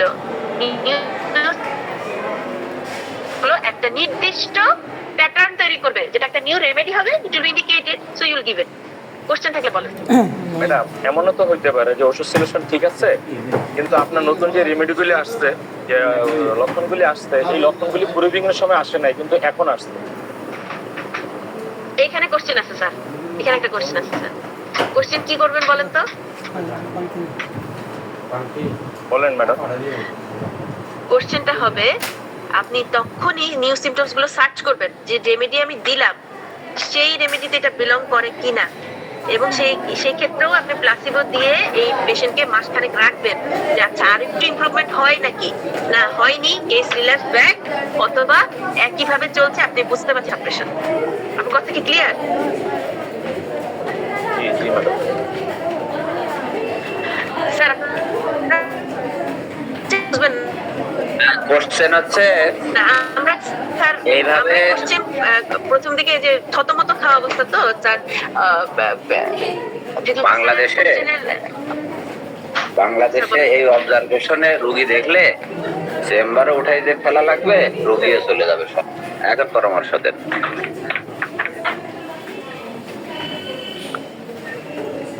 চেম্বার উঠাতে হবে না ইনশাল্লাহ, বিকজ আপনি জানেন আপনি কি করছেন, আর নয়তো অন্ধের মতো সারাক্ষণ ওই যে অন্ধের বক বক দেখার মতো হালত হবে। চলে যাবে রোগীর বয়স 60 বছর, আসলে এটা আপনার আত্মস্থ করতে কষ্ট হবে। রোগী আসে, হ্যাঁ বলেন। রোগীর বয়স 60 বছর, এটা রিয়ালিটি। এই রোগী এখন অনেকেই পাচ্ছেন। আপনার কোভিড সিচুয়েশন বা এখন যে মেন্টাল যে আছে ট্রমার পর 60 বছর বা রোগীর বয়স 40 থেকে 60-এর ভিতরে, এই রোগী বেশি ইরেকটাইল ডিসফাংশন মূলত এবং প্রিম্যাচুর ইজাকুলেশন। কি ওষুধ দিলেন ডাক্তার সাহেব, কাজই হচ্ছে না, 3-4 দিন হয়ে গেল। এই হচ্ছে আমাদের রোগী এখন। আমি বোঝাতে পারিনি মনে হয়। বুঝেছি স্যার। এটা তো স্যার ওই রোগীর জন্য আপনি তো স্যার তখন জানেন না, যে এটা হতাশ হওয়ার কিছু নেই, আমাদের হতাশ হওয়ার কিছু নেই, কিন্তু this is the reality. Sir reality আসলে ডিফিকাল্ট অবশ্যই। এখানে আমার কাছে মনে হয়েছে একটা কথা আমি বলি, আমি স্যার কাউকে হার্ট করার জন্য বলছি না। ইউরোপ বা ল্যাটিন আমেরিকার বা আমেরিকার ওই অঞ্চলের যে পেশেন্ট, এদের পেশেন্টের পেশেন্স এবং তাদের মেন্টালিটি ডিফারেন্ট টাইপের। Oh you are sir, right, you are absolutely correct. আর আমাদের পেশেন্টে আমি বলে দেই আপনার এই কথার উত্তরটা। আমার পেশেন্টে একটা major number from India, from Pakistan, Bangladesh, এই 3 কান্ট্রি। নট অনলি দ্যাট, আমার ডেবিসিটির পেশেন্টও আছে বাংলাদেশে। উনি অপারেশনের পরে ওনার চেস্ট পেইন গেছিল না, ওনার অপূর্ব অসাধারণ হচ্ছে সহ্য ক্ষমতা। যাই হোক, উনি ভালো আছেন এবং আলহামদুলিল্লাহ। আমি কিন্তু অনলাইনে দেখছি। আমি আপনাদেরকে একটা কথা বলি, এই পেশেন্টটা পেশেন্স ধারণ করলো কেন, তার একটা বড় কারণ স্যার পেমেন্ট। আমরা পেশেন্টের জন্য পেমেন্ট কম রাখি, কিন্তু স্যার সাইকোলজিক্যালি এতই ব্যাড যে আপনি যে তাকে সুবিধা দিচ্ছেন কম পেমেন্টে, এইটাই বিশ্বাস করতে চায় না। আপনার পেমেন্ট বেটার, তাহলে সে আপনার জন্য অনেক কিছু ছাড় দিতে বাধ্য হয়। কারণ এখানে যে বেশি টাকা দিয়ে ফেলছি, এখানে যে আমি খরচ করে ফেললাম, এই টাকাটা যেন জলে না যায়। আপনি তার বিশ্বাস করেন, এটা একটা বড় কজ। আমি বাংলাদেশে অনলাইনে পেশেন্ট দেখি স্যার, আমার অনেক পেশেন্ট বাঙালি, বাংলাদেশি, ইন্ডিয়ান। আমার ইন্ডিয়ান পেশেন্ট আছে। আমার মেয়েদের, আমার যে হিপসের ক্লাসে বিভিন্ন সময় তারা তাদের বিভিন্ন সমস্যার জন্য বলে টলে যখন বলতাম যে you like to try homeopathy, তো তখন আমি এইভাবে করে করে স্যার আমার পাকিস্তান, ইন্ডিয়া, বাংলাদেশে পেশেন্ট আছে স্যার। কিন্তু আমি দেখি স্যার কি সুন্দর পেশেন্স, মাশাআল্লাহ। আমি অবাক হয়ে গেছি। একজন হচ্ছে তার মাইগ্রেন পেন নিয়ে 2 মাস বসেছিল, সে আমাকে বলে নাই, সে ম্যাডাম যখন উস্তাদাকে বলছে যে উস্তাদা এখন অবস্থা এত খারাপ, আমি গত এই কয়েকদিন যেমন পড়াই রেডি করতে পারিনি, আমি তো মাথার ব্যথায় বমি করে পড়ে থাকি এসে। তো আমি তাকে নক দিছি, তুমি আমাকে বলো নাই কেন, তোমার তো ওষুধ চেঞ্জ করতে হবে। বলে ও আচ্ছা, দাম ভাবছি যে তুমি বলছিলে না একটা ওষুধ কাজ করতে অনেকদিন লাগে, তো আমি বসে আছি। আসলে এটা পার্সেন্ট টু পার্সেন্ট ভ্যারি করে। এই কথা বলতে গিয়ে ডক্টর ভিতর কাছে বলতেন এটা হলো কর্মফল। কর্মফল মানে হলো যে রোগীটা ভালো হবে সেই রোগীটা না অনেক ধৈর্য ধরবে, আর যে রোগীটা ভালো হবে না সেই তাড়াহুড়া করবে, সে আপনাকে ছেড়ে চলে যাবে। হেদায়েত নাই স্যার, হেদায়েত নাই, সে আপনাকে ছেড়ে চলে যাবে, কিছু করার নাই স্যার। না, আমার ছেড়ে চলে গেলে আবার একা একা হয়ে যাবো তখন। এখন স্যার হ্যাঁ, না আসলে ঠিকই বলেছেন আপনি যেটা বলছেন, এই পদ্ধতি অনুযায়ী যেতে হবে, কিন্তু আমাদের রিয়ালিটির সাথে ম্যাচ করতে হবে। এটা একটা ফ্যাক্ট, এটা একটা অবজারভেশন। রিয়ালিটির সাথে ম্যাচ করানো একটা অবজারভেশন। সেটা তো করবেনই স্যার। কিছু কিছু পেশেন্ট আছে আপনি স্যার প্লাসিবো দিতে বাধ্য, প্রতি ঘন্টায় যেন সে খায়, এমন এমন হাইপোকন্ড্রিয়াক, তাই না? আর তাকে মোটামুটি একটা স্তরে আনতে আপনার কয়েক মাস সময় লেগে যাবে, এরকমও তো স্যার আসছে না। এখানে বিষয়টা ওই আর কি স্যার, যুদ্ধ যোগ করা যায় 22 নম্বরের পর এটা 23 নম্বর অবজারভেশন। পেশেন্ট এত ইরিটেট করে, ডাক্তার আপনার সিদ্ধান্ত চেঞ্জ করতে বাধ্য হয় অনেক ক্ষেত্রে, সত্যি কথা বলতে। স্যার যদি পেশেন্টের কোনো অ্যাবিলিউশন না থাকে স্যার, না না না, পেশেন্টের যদি কোনো অ্যাবিলিউশন না থাকে, আপনি শিওর, আপনি তো তার কেসটা চেক করলেন, তাহলে তো স্যার আপনি নিজেই চেঞ্জ করবেন। আর সে যদি এমন হয় যে সে একটা ইরিটেবল পারসন, এমনি এমনি জ্বালায়, আপনি তাকে প্লাসিবো দিতে আমাদের ক্ষেত্রে আমরা খেয়াল করছি, বিশেষ করে যারা 50 মিলিসিমেল ইউজ করি বা সেন্টি যাই হোক না কেন, সেদের ক্ষেত্রে অ্যাগ্রাভেশনটাই বেশি হয় অ্যামিলোরেশনের থেকে। ওই অ্যাগ্রাভেশন পিরিয়ডটা সে আর হয়তো অ্যাডাপ্ট করতে পারে না। অ্যাগ্রাভেশন পিরিয়ডের জন্য আপনি স্যার এই যে মেন্টাল ইমোশনাল সাপোর্ট দিবেন, যে আমি আপনাকে ইস্যুটা দিলাম, আজকে রাতের মধ্যে কোনো চেঞ্জ না হলে জানাবেন, আমি নাম্বার 2 দিলাম, 3 দিলাম, 4 দিলাম, কালকে এইটা খাওয়াবেন, তাহলে স্যার মানে এইটা ওটা সেটা বিভিন্ন চেঞ্জ করে 1 সপ্তাহ সময়টা পার করে দিবেন, অ্যাগ্রাভেশন মোটামুটি নেমে যাবেন। এটা স্যার খুব কমন। আর সমস্যা হচ্ছে আমার সাতক্ষীরার এক পেশেন্ট, তার হচ্ছে যে ব্যাক পেন, তো দেওয়ার পরে অ্যাগ্রাভেশন হয়েছে। তো এখন সে প্রত্যেকদিন 5 বার ফোন দেয়, তো আমি চাকরি বাকরি করবো, এটা করবো না এটা করবো, খুব বিপদে আছি। স্যার, একটা জিনিস হচ্ছে, প্রথম কথা হলো যে আমি যেটা বলি সেটা হলো যে only text me, do not call me. আর যেমন আমি ছুটি নিছি, কিন্তু আমি ছুটি নি এই 2 সপ্তাহ আমার যেহেতু টার্ম ব্রেক, আমি চাইছিলাম যে কিচ্ছু করবো না। আমার এই রোগী লেখাপড়ায় জানে না, টেক্সট তো দূরের কথা, আমার এই রোগী লেখাপড়ায় জানে। তো খুব আর ওষুধ চিহ্নিত করতে হলে পাশের বাড়ি থেকে লোক নিয়ে আসতে হয়, নিয়ে এসে ওষুধ নাম দেখে তারপর ওষুধ খাই। এখন না, অবজারভেশন দরকার, কিন্তু রিয়ালিটিও আছে, এইটা অ্যাডাপ্ট করাই আর কি। না, থ্যাংক ইউ। অনেক সময় স্যার অ্যাডাপ্টেশন খুব কঠিন স্যার, অনেক সময় অ্যাডাপ্ট করা খুব কঠিন। অনেক সময় আমি কিছু কিছু মানুষের ক্ষেত্রে সরাসরি বলি যে নো, আমার কোনো সময়ও নাই, আমি আপনাকে দেখবো না। আমাদের এক অভিজ্ঞতা হলো, একজন মেন্টাল পেশেন্টের মা, আসলে মা নিজেও কিন্তু মেন্টাল, বুঝতে পারছেন, উনি খুবই ভালো ব্যবসায়ীর বউ এবং উনি নিজেও ভালো জব করেন। উনি আমাকে ফোন দিলেন, ফোন দিয়ে উনি আমাকে বলছেন যে আচ্ছা, মেয়েটা হচ্ছে চুল খায়, সারাক্ষণ চুল খায়, চুল ছিঁড়ে ছিঁড়ে মাথায় বড় বড় এরকম ইয়ে করে ফেলছে, গর্ত গর্ত। তো আপনি কি মনে করেন হোমিওপ্যাথি কাজ করবে? আমি তো কিছু মনে করি না, হোমিওপ্যাথি কাজ করবে এরকম বলছি না, কেন আপনি আমাকে ফোন দিচ্ছেন? বলে না, আমাকে আরেকজন বলছে হোমিওপ্যাথি কাজ করবে, হোমিওপ্যাথি নাকি এসব সে খেয়ে তো সে নাকি ভালো আছে, আপনার থেকে নাকি সে ওষুধ দিছে। প্রত্যেকটা শব্দে দেখলাম নাকি, মানে এত বেশি মিসট্রাস্ট। আমি না, ওনার জন্য কাজ করলে আপনার জন্য কাজ করবে এমন তো কোনো কথাই নেই ভাবি। আপনার তো হোমিওপ্যাথির চিন্তারই দরকার নেই। সে আমার আধা ঘন্টার সময় নষ্ট করলো, এটা নাকি কাজ করে, এটা নাকি কাজ করবে। উনি যেহেতু আমার কমিউনিটির, আমি তাকে স্টপও করতে পারলাম না, অ্যাভয়েডও করতে পারছি না। পরে সে আমাকে বললো তাহলে আমার বাচ্চাটাকে একটু দেখে দিন। আমি বলছি যে শোনেন, আমি তো খুবই সস্তা লোক, আমি খুব কম নেই, আপনার কাছে একজন দামি ডাক্তার লাগবে, আমার কলিগের কাছে যান, একজন $165 নেবে পার ভিজিট, আর একজন $200 নেবে, just go and see them. Not only that, তারা ফলো আপেও সেম ফি রাখে, আমি ফলো আপে খুব কম রাখি। তো তাহলে এই যে নাকি ডাক্তারের কি লেখাপড়া করতে হবে? নাকি ডাক্তার কি নাকি তো আর আমাকে ওষুধ খেতে আসে নাই, সে তো আমার কাছে জাস্ট একটা ভাড়া। সে আমার কাছে ওষুধ চায় না, আমার ওষুধটা এত ফেলনা না, এত সস্তা না যে আমি তাকে ফ্রি খাওয়াবো। আমার হোমিওপ্যাথিতে এটা আমরা নিজেরা যতই অন্যের জন্য মায়া বোধ করি না কেন, আমাদের আসলে সমস্যাটা এখানে যে আমরা প্রফেশনাল বাউন্ডারির বাইরে চলে যাই। সে যখন আমার কাছে আস্ক করবে যে আই রিয়েলি নিড হেল্প, তখন আমি প্রথম বলতে হবে okay, pay for my service, then I will see if I can help you. আর প্রথমে এই ধরনের মানুষের ক্ষেত্রে স্যার খুব কঠিন, আমি পাঠিয়ে দিই, আমি বলে ওই যে আমি তো তোমার বাঙালি, আমি তো আমার দিয়ে হবে না, তুমি ইন্ডিয়ান, আমার যেসব কলিগ আছে তাদের দেখাও। স্যার $165 ফি প্রতিবার দিয়ে সব, সে মাসে 3 বার 4 বার মেয়ে দেখিয়ে 1 বছর পর, সেদিন আমার সাথে তার দেখা একটা দাওয়াতে, মেয়েটাকে দেখলাম চোখে মুখে কোনো চেঞ্জ হয় নাই। তো বললাম যে কি ব্যাপার, কেমন আছে আপনার মেয়ে? বলছে এখন চুল খায় না। আমি চুল খায় না, তো বিশাল উন্নতি হয়েছে আর কি।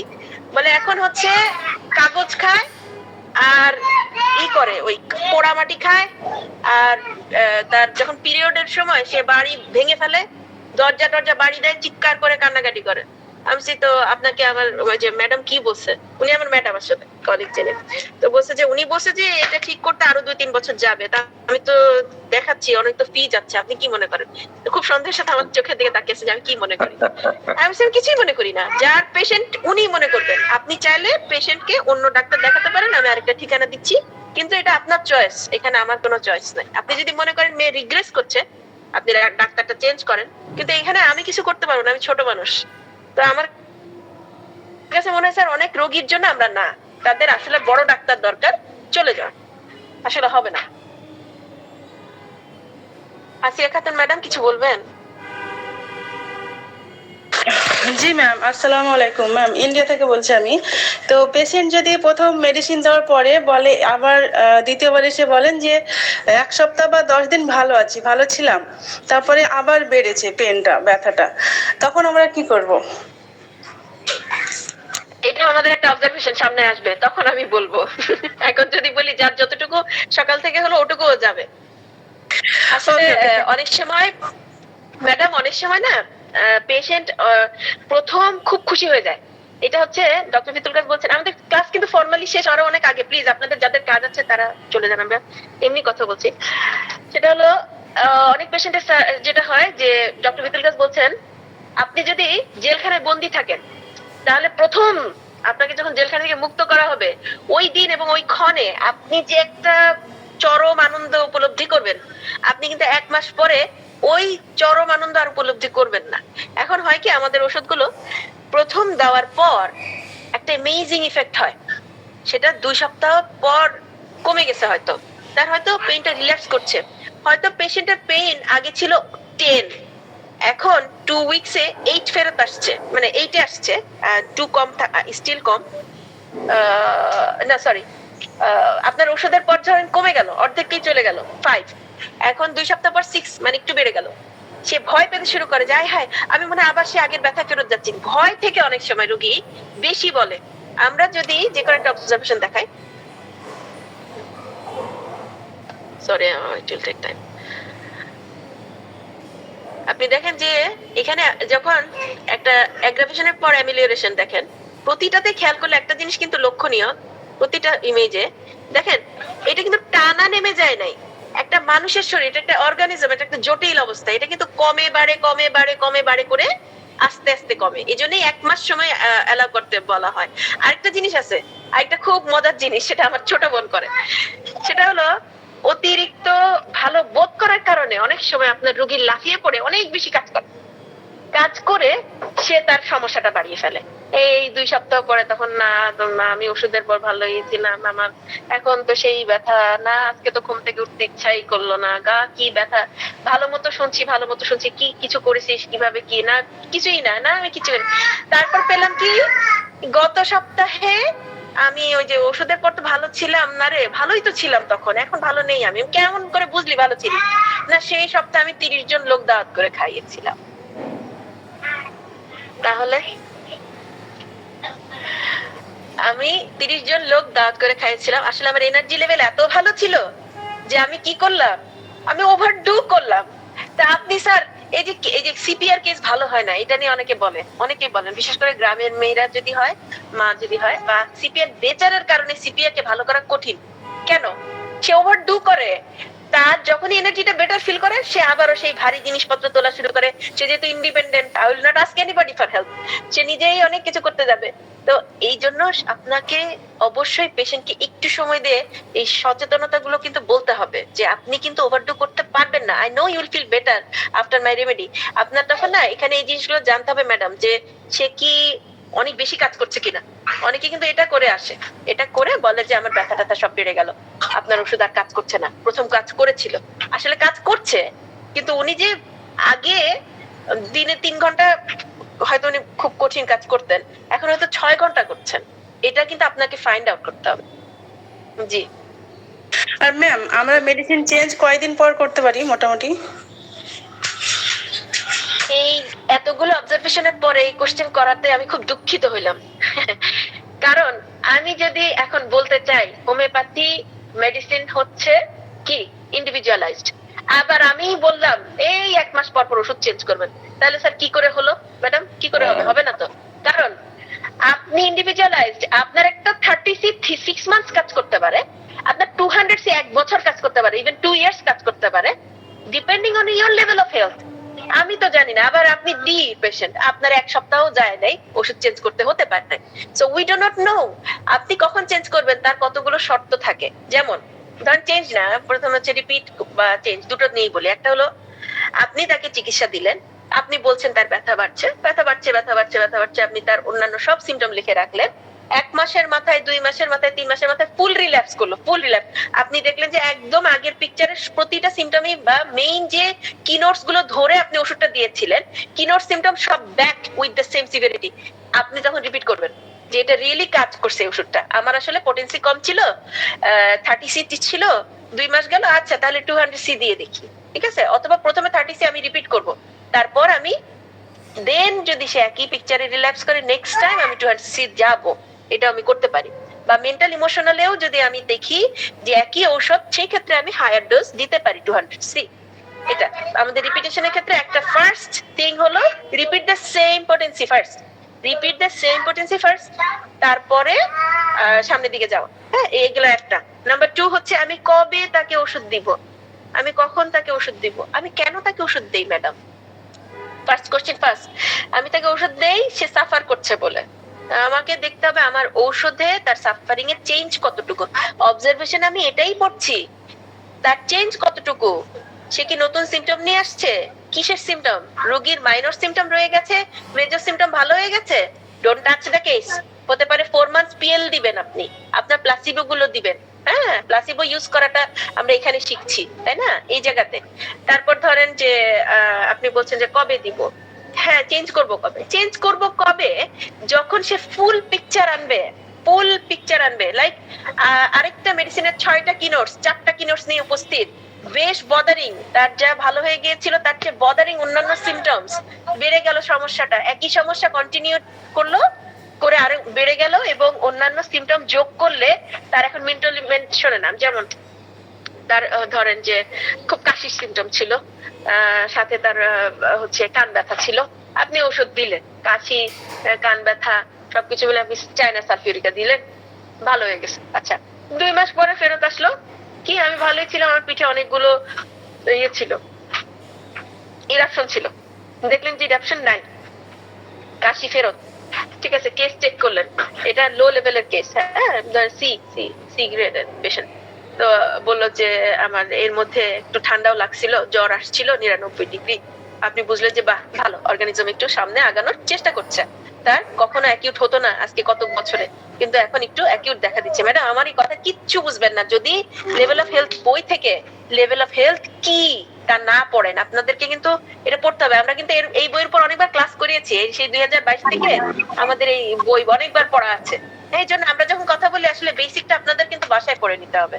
আর ঠিক আছে, এই আছে। তো আপনি যদি পেশেন্ট, জি স্যার, এটা কি ছিল কোশ্চেনটা শেষ করি যে সরি আমি লস্ট।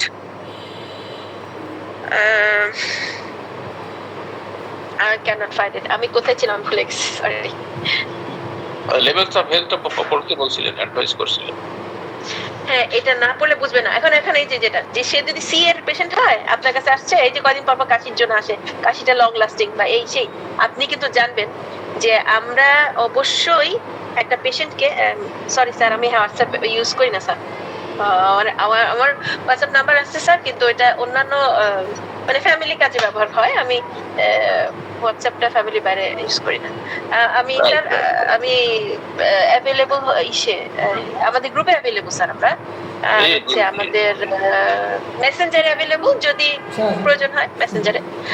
আচ্ছা এখানে যেটা ম্যাডাম, আপনি যদি নাই জানেন যে এই পেশেন্ট আসলে লেভেল সি না ডি, আপনি কি করে ডিসিশন নেবেন? আমি তো এটা পারি না, আমি তো এভাবে শিখিনি, আমি বলতে পারছি না। হ্যাঁ, আপনি ওষুধ দিবেন তখনই যখন কিনোট সিমটম নিয়ে পূর্ণরূপে একটা ওষুধ আসবে, যখন হ্যাপাজার্ড 1-2টা কিনোটস উপস্থিত, আগের কতটুকু কাজ আগানো হয়েছে, গত মেডিসিনেরও 1-2টা কিনোটস আছে, নতুন 2টা কিনোটস আসলো।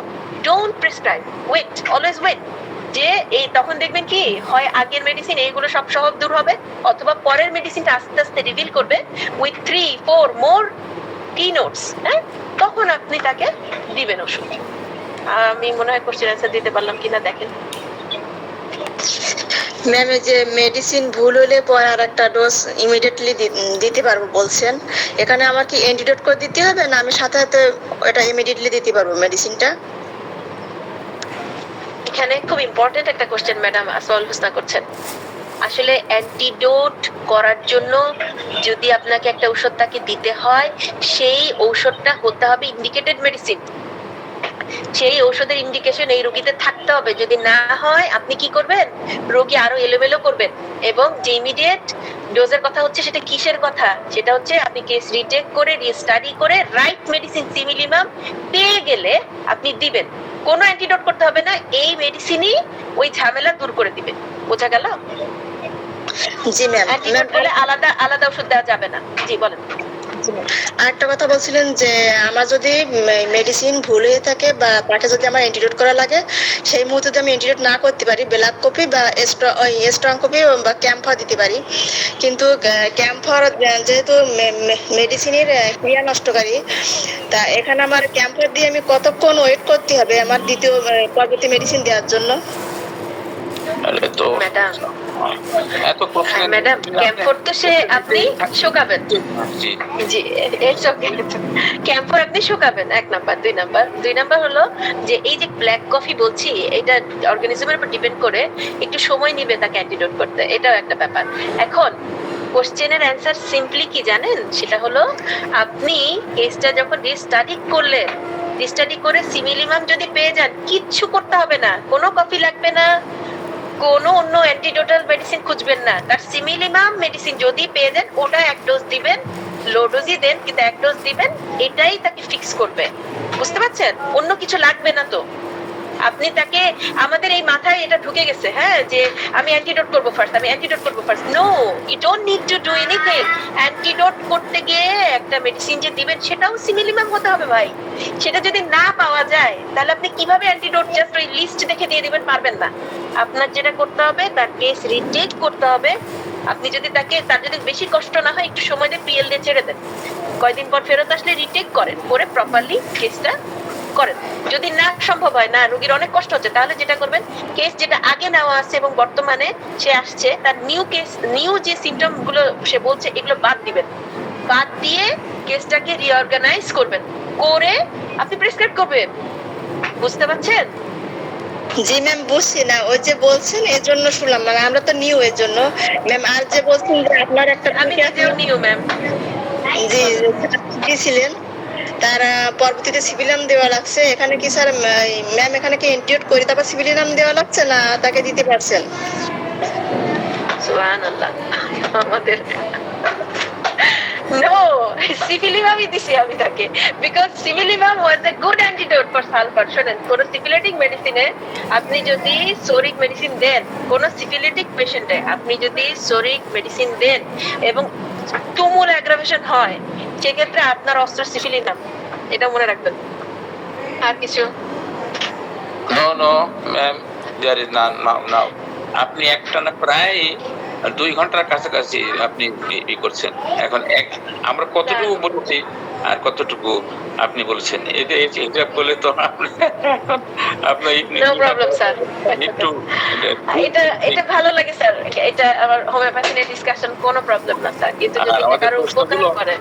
জি জি ঠিক আছে, আমার একটা টাইম থাকতেই পারে। তো ঠিক আছে, আপনারা আজকে আমাদের তামান্না শাহিন ম্যাম তো অনেক গুরুত্বপূর্ণ আলোচনা করেছেন, কিন্তু আমরা প্রথম থেকেই কিন্তু যখন কোশ্চেন চাওয়া হয় তখন চুপ করে থাকি। আপনি যদি আপনার না বোঝার জায়গাটা যদি আপনি বা আমি ক্লিয়ার না করি, তাহলে তো আমার আন্ডারস্ট্যান্ডিং হবে না। তো যাই হোক আর কি, এগুলো করবেন ইনশাল্লাহ। আমরা এখন মনে হয় আর না, আমরা আগামীকাল ইনশাল্লাহ ম্যামের ক্লাস শুনবো ইনশাল্লাহ। এই আর কি, ধন্যবাদ জানাচ্ছি তামান্না শাহিন ম্যামকে। ধন্যবাদ স্যার, ধন্যবাদ সবাইকে সহযোগিতার জন্য। আর রবি, আপনি কি কিছু বলবেন? এটা কি ভুল করে হ্যান্ড রাইজ করা? বলেন। আমি বলছি যে গ্রুপ সি ফলো করতে পারি। আপনি আমাদের ডক্টর ফিতুল কাছের রিটেন বুক লেভেলস অফ হেলথটা ফলো করতে পারেন। আপনি বইটা পড়বেন, কারণ এখানে আসলে গ্রুপ সি গ্রুপ ডি পড়ানোর মতো পরিসর নাই। হ্যাঁ, আমি খুব দুঃখিত, আমার আসলে এই 2 সপ্তাহই শুধু ছুটি, টার্ম ব্রেকে আছি। আমি এর চেয়ে বেশি সময় দিতে পারবো না।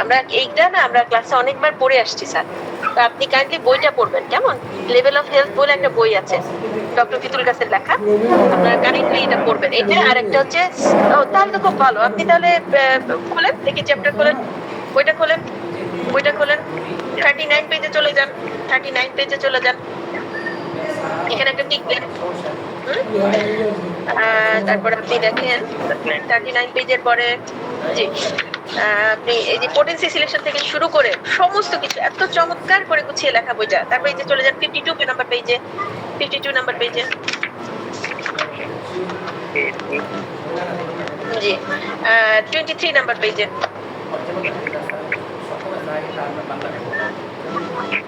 ঠিক আছে, আর এই প্রথম 4টা চ্যাপ্টার ভালো মতো রিডিং করলেই যথেষ্ট, কিচ্ছু আর অসুবিধা হবে না ইনশাআল্লাহ বুঝতে। আপনি কোশ্চেন নিয়ে আসবেন ক্লাসে আমরা তখন যখন বোঝা যাবে না তখন শুনবো। ওকে, আজকে আমার মনে হয় যে আমরা অনেক কথা বলছি। জি জি ধন্যবাদ। অনেকেই কথা বলেছেন, ম্যামের কাছে জিজ্ঞাসা করে নিয়েছেন, তো আলহামদুলিল্লাহ সকলকে ধন্যবাদ জানাচ্ছি। আমরা অব্যাহতভাবে এটা যেহেতু আমরা শুনলাম যে ম্যামের এই 2 সপ্তাহ শুধু তার ভিতরে আমাদের অনেক ওনার পারিবারিক কাজও আছে, বাচ্চা কাচ্চাও আছে, সবকিছু মিলিয়ে উনি যে সময়টা আমাদের দিচ্ছেন আল্লাহ পাকের শুকরিয়া, এবং আমরা আন্তরিকভাবে গ্রুপের পক্ষ থেকে তার কাছে কৃতজ্ঞ জানাচ্ছি। জি I know it, thank you. তো এই জন্য আপনাদেরকেও বলবো যত সময় আসতে, আমরা কি করবো, আমরা অনেক সময় জবাবদারি লোক পাই না, আমরা ভাঙ্গাচোরা দিয়ে তাইলে শুরু করে দিয়ে আমি চেষ্টা করেছি আর বেশি বিলম্ব না করে শুরু করে দেবো। ম্যাডাম 40 থেকে শুরু করেছেন, একটা মানে আলোচনা করেছেন। ইনশাল্লাহ আপনাদেরকে টাইম মতো আসতে বলবো ইনশাল্লাহ। আর এই যে একটা বিষয় হলো আমাদের বিশ্বনাথ বাবুকে আমরা সবসময় এটা ফলো করতে দেখি, এবং আমরাও সকলে এই চেষ্টায় থাকি। আমি তো সামান্যতম সময় একটু আমরা বসা অবস্থায় ক্লাসে থাকি, বসা অবস্থায় জাস্ট বসা, শোয়াট হয়। হ্যাঁ আমরাও শুই ঠিকই, কিন্তু সেটা ক্লাস চলাকালীন সময় নয়। এটা আমরা চেষ্টা করব। আমরা জানো একদম ক্লাসে থাকলে যেরকম সেরকম ক্লাসরুমে থাকলে তেমন থাকার চেষ্টা করবো। আমি মনে করি এটা যদি কারোর মনের বাইরে যায় সেটা আপনার একান্ত আপনার বিষয় আর কি। আমি এরকম থাকি বলে আমি বললাম আর কি। তো ধন্যবাদ আপনাদেরকে। দেখেন doctor Abdul Mannan sir, he is very active person. Now he is 67 or 68 years old. But there are very young person, they cannot lift the bed still. Sorry. তো ঠিক আছে, আলহামদুলিল্লাহ আপনাদের সবাইকে ধন্যবাদ জানাচ্ছি। আমার কথাই কেউ কিছু মনে করবেন না প্লিজ। তো আলহামদুলিল্লাহ সকলে ভালো থাকবেন ইনশাআল্লাহ। অনেক বিজ্ঞ লোক থাকেন, তারা চুপচাপ থাকেন, কথা বলেন না। আমরা আপনাদের কাছ থেকে কিছু আশা করি, তো অবশ্যই করি।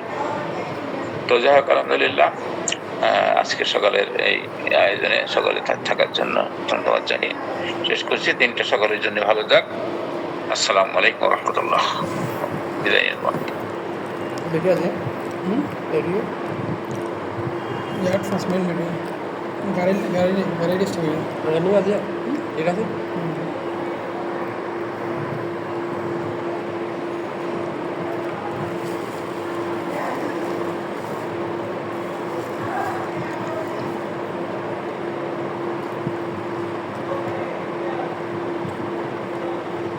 बेगम से रास्ता है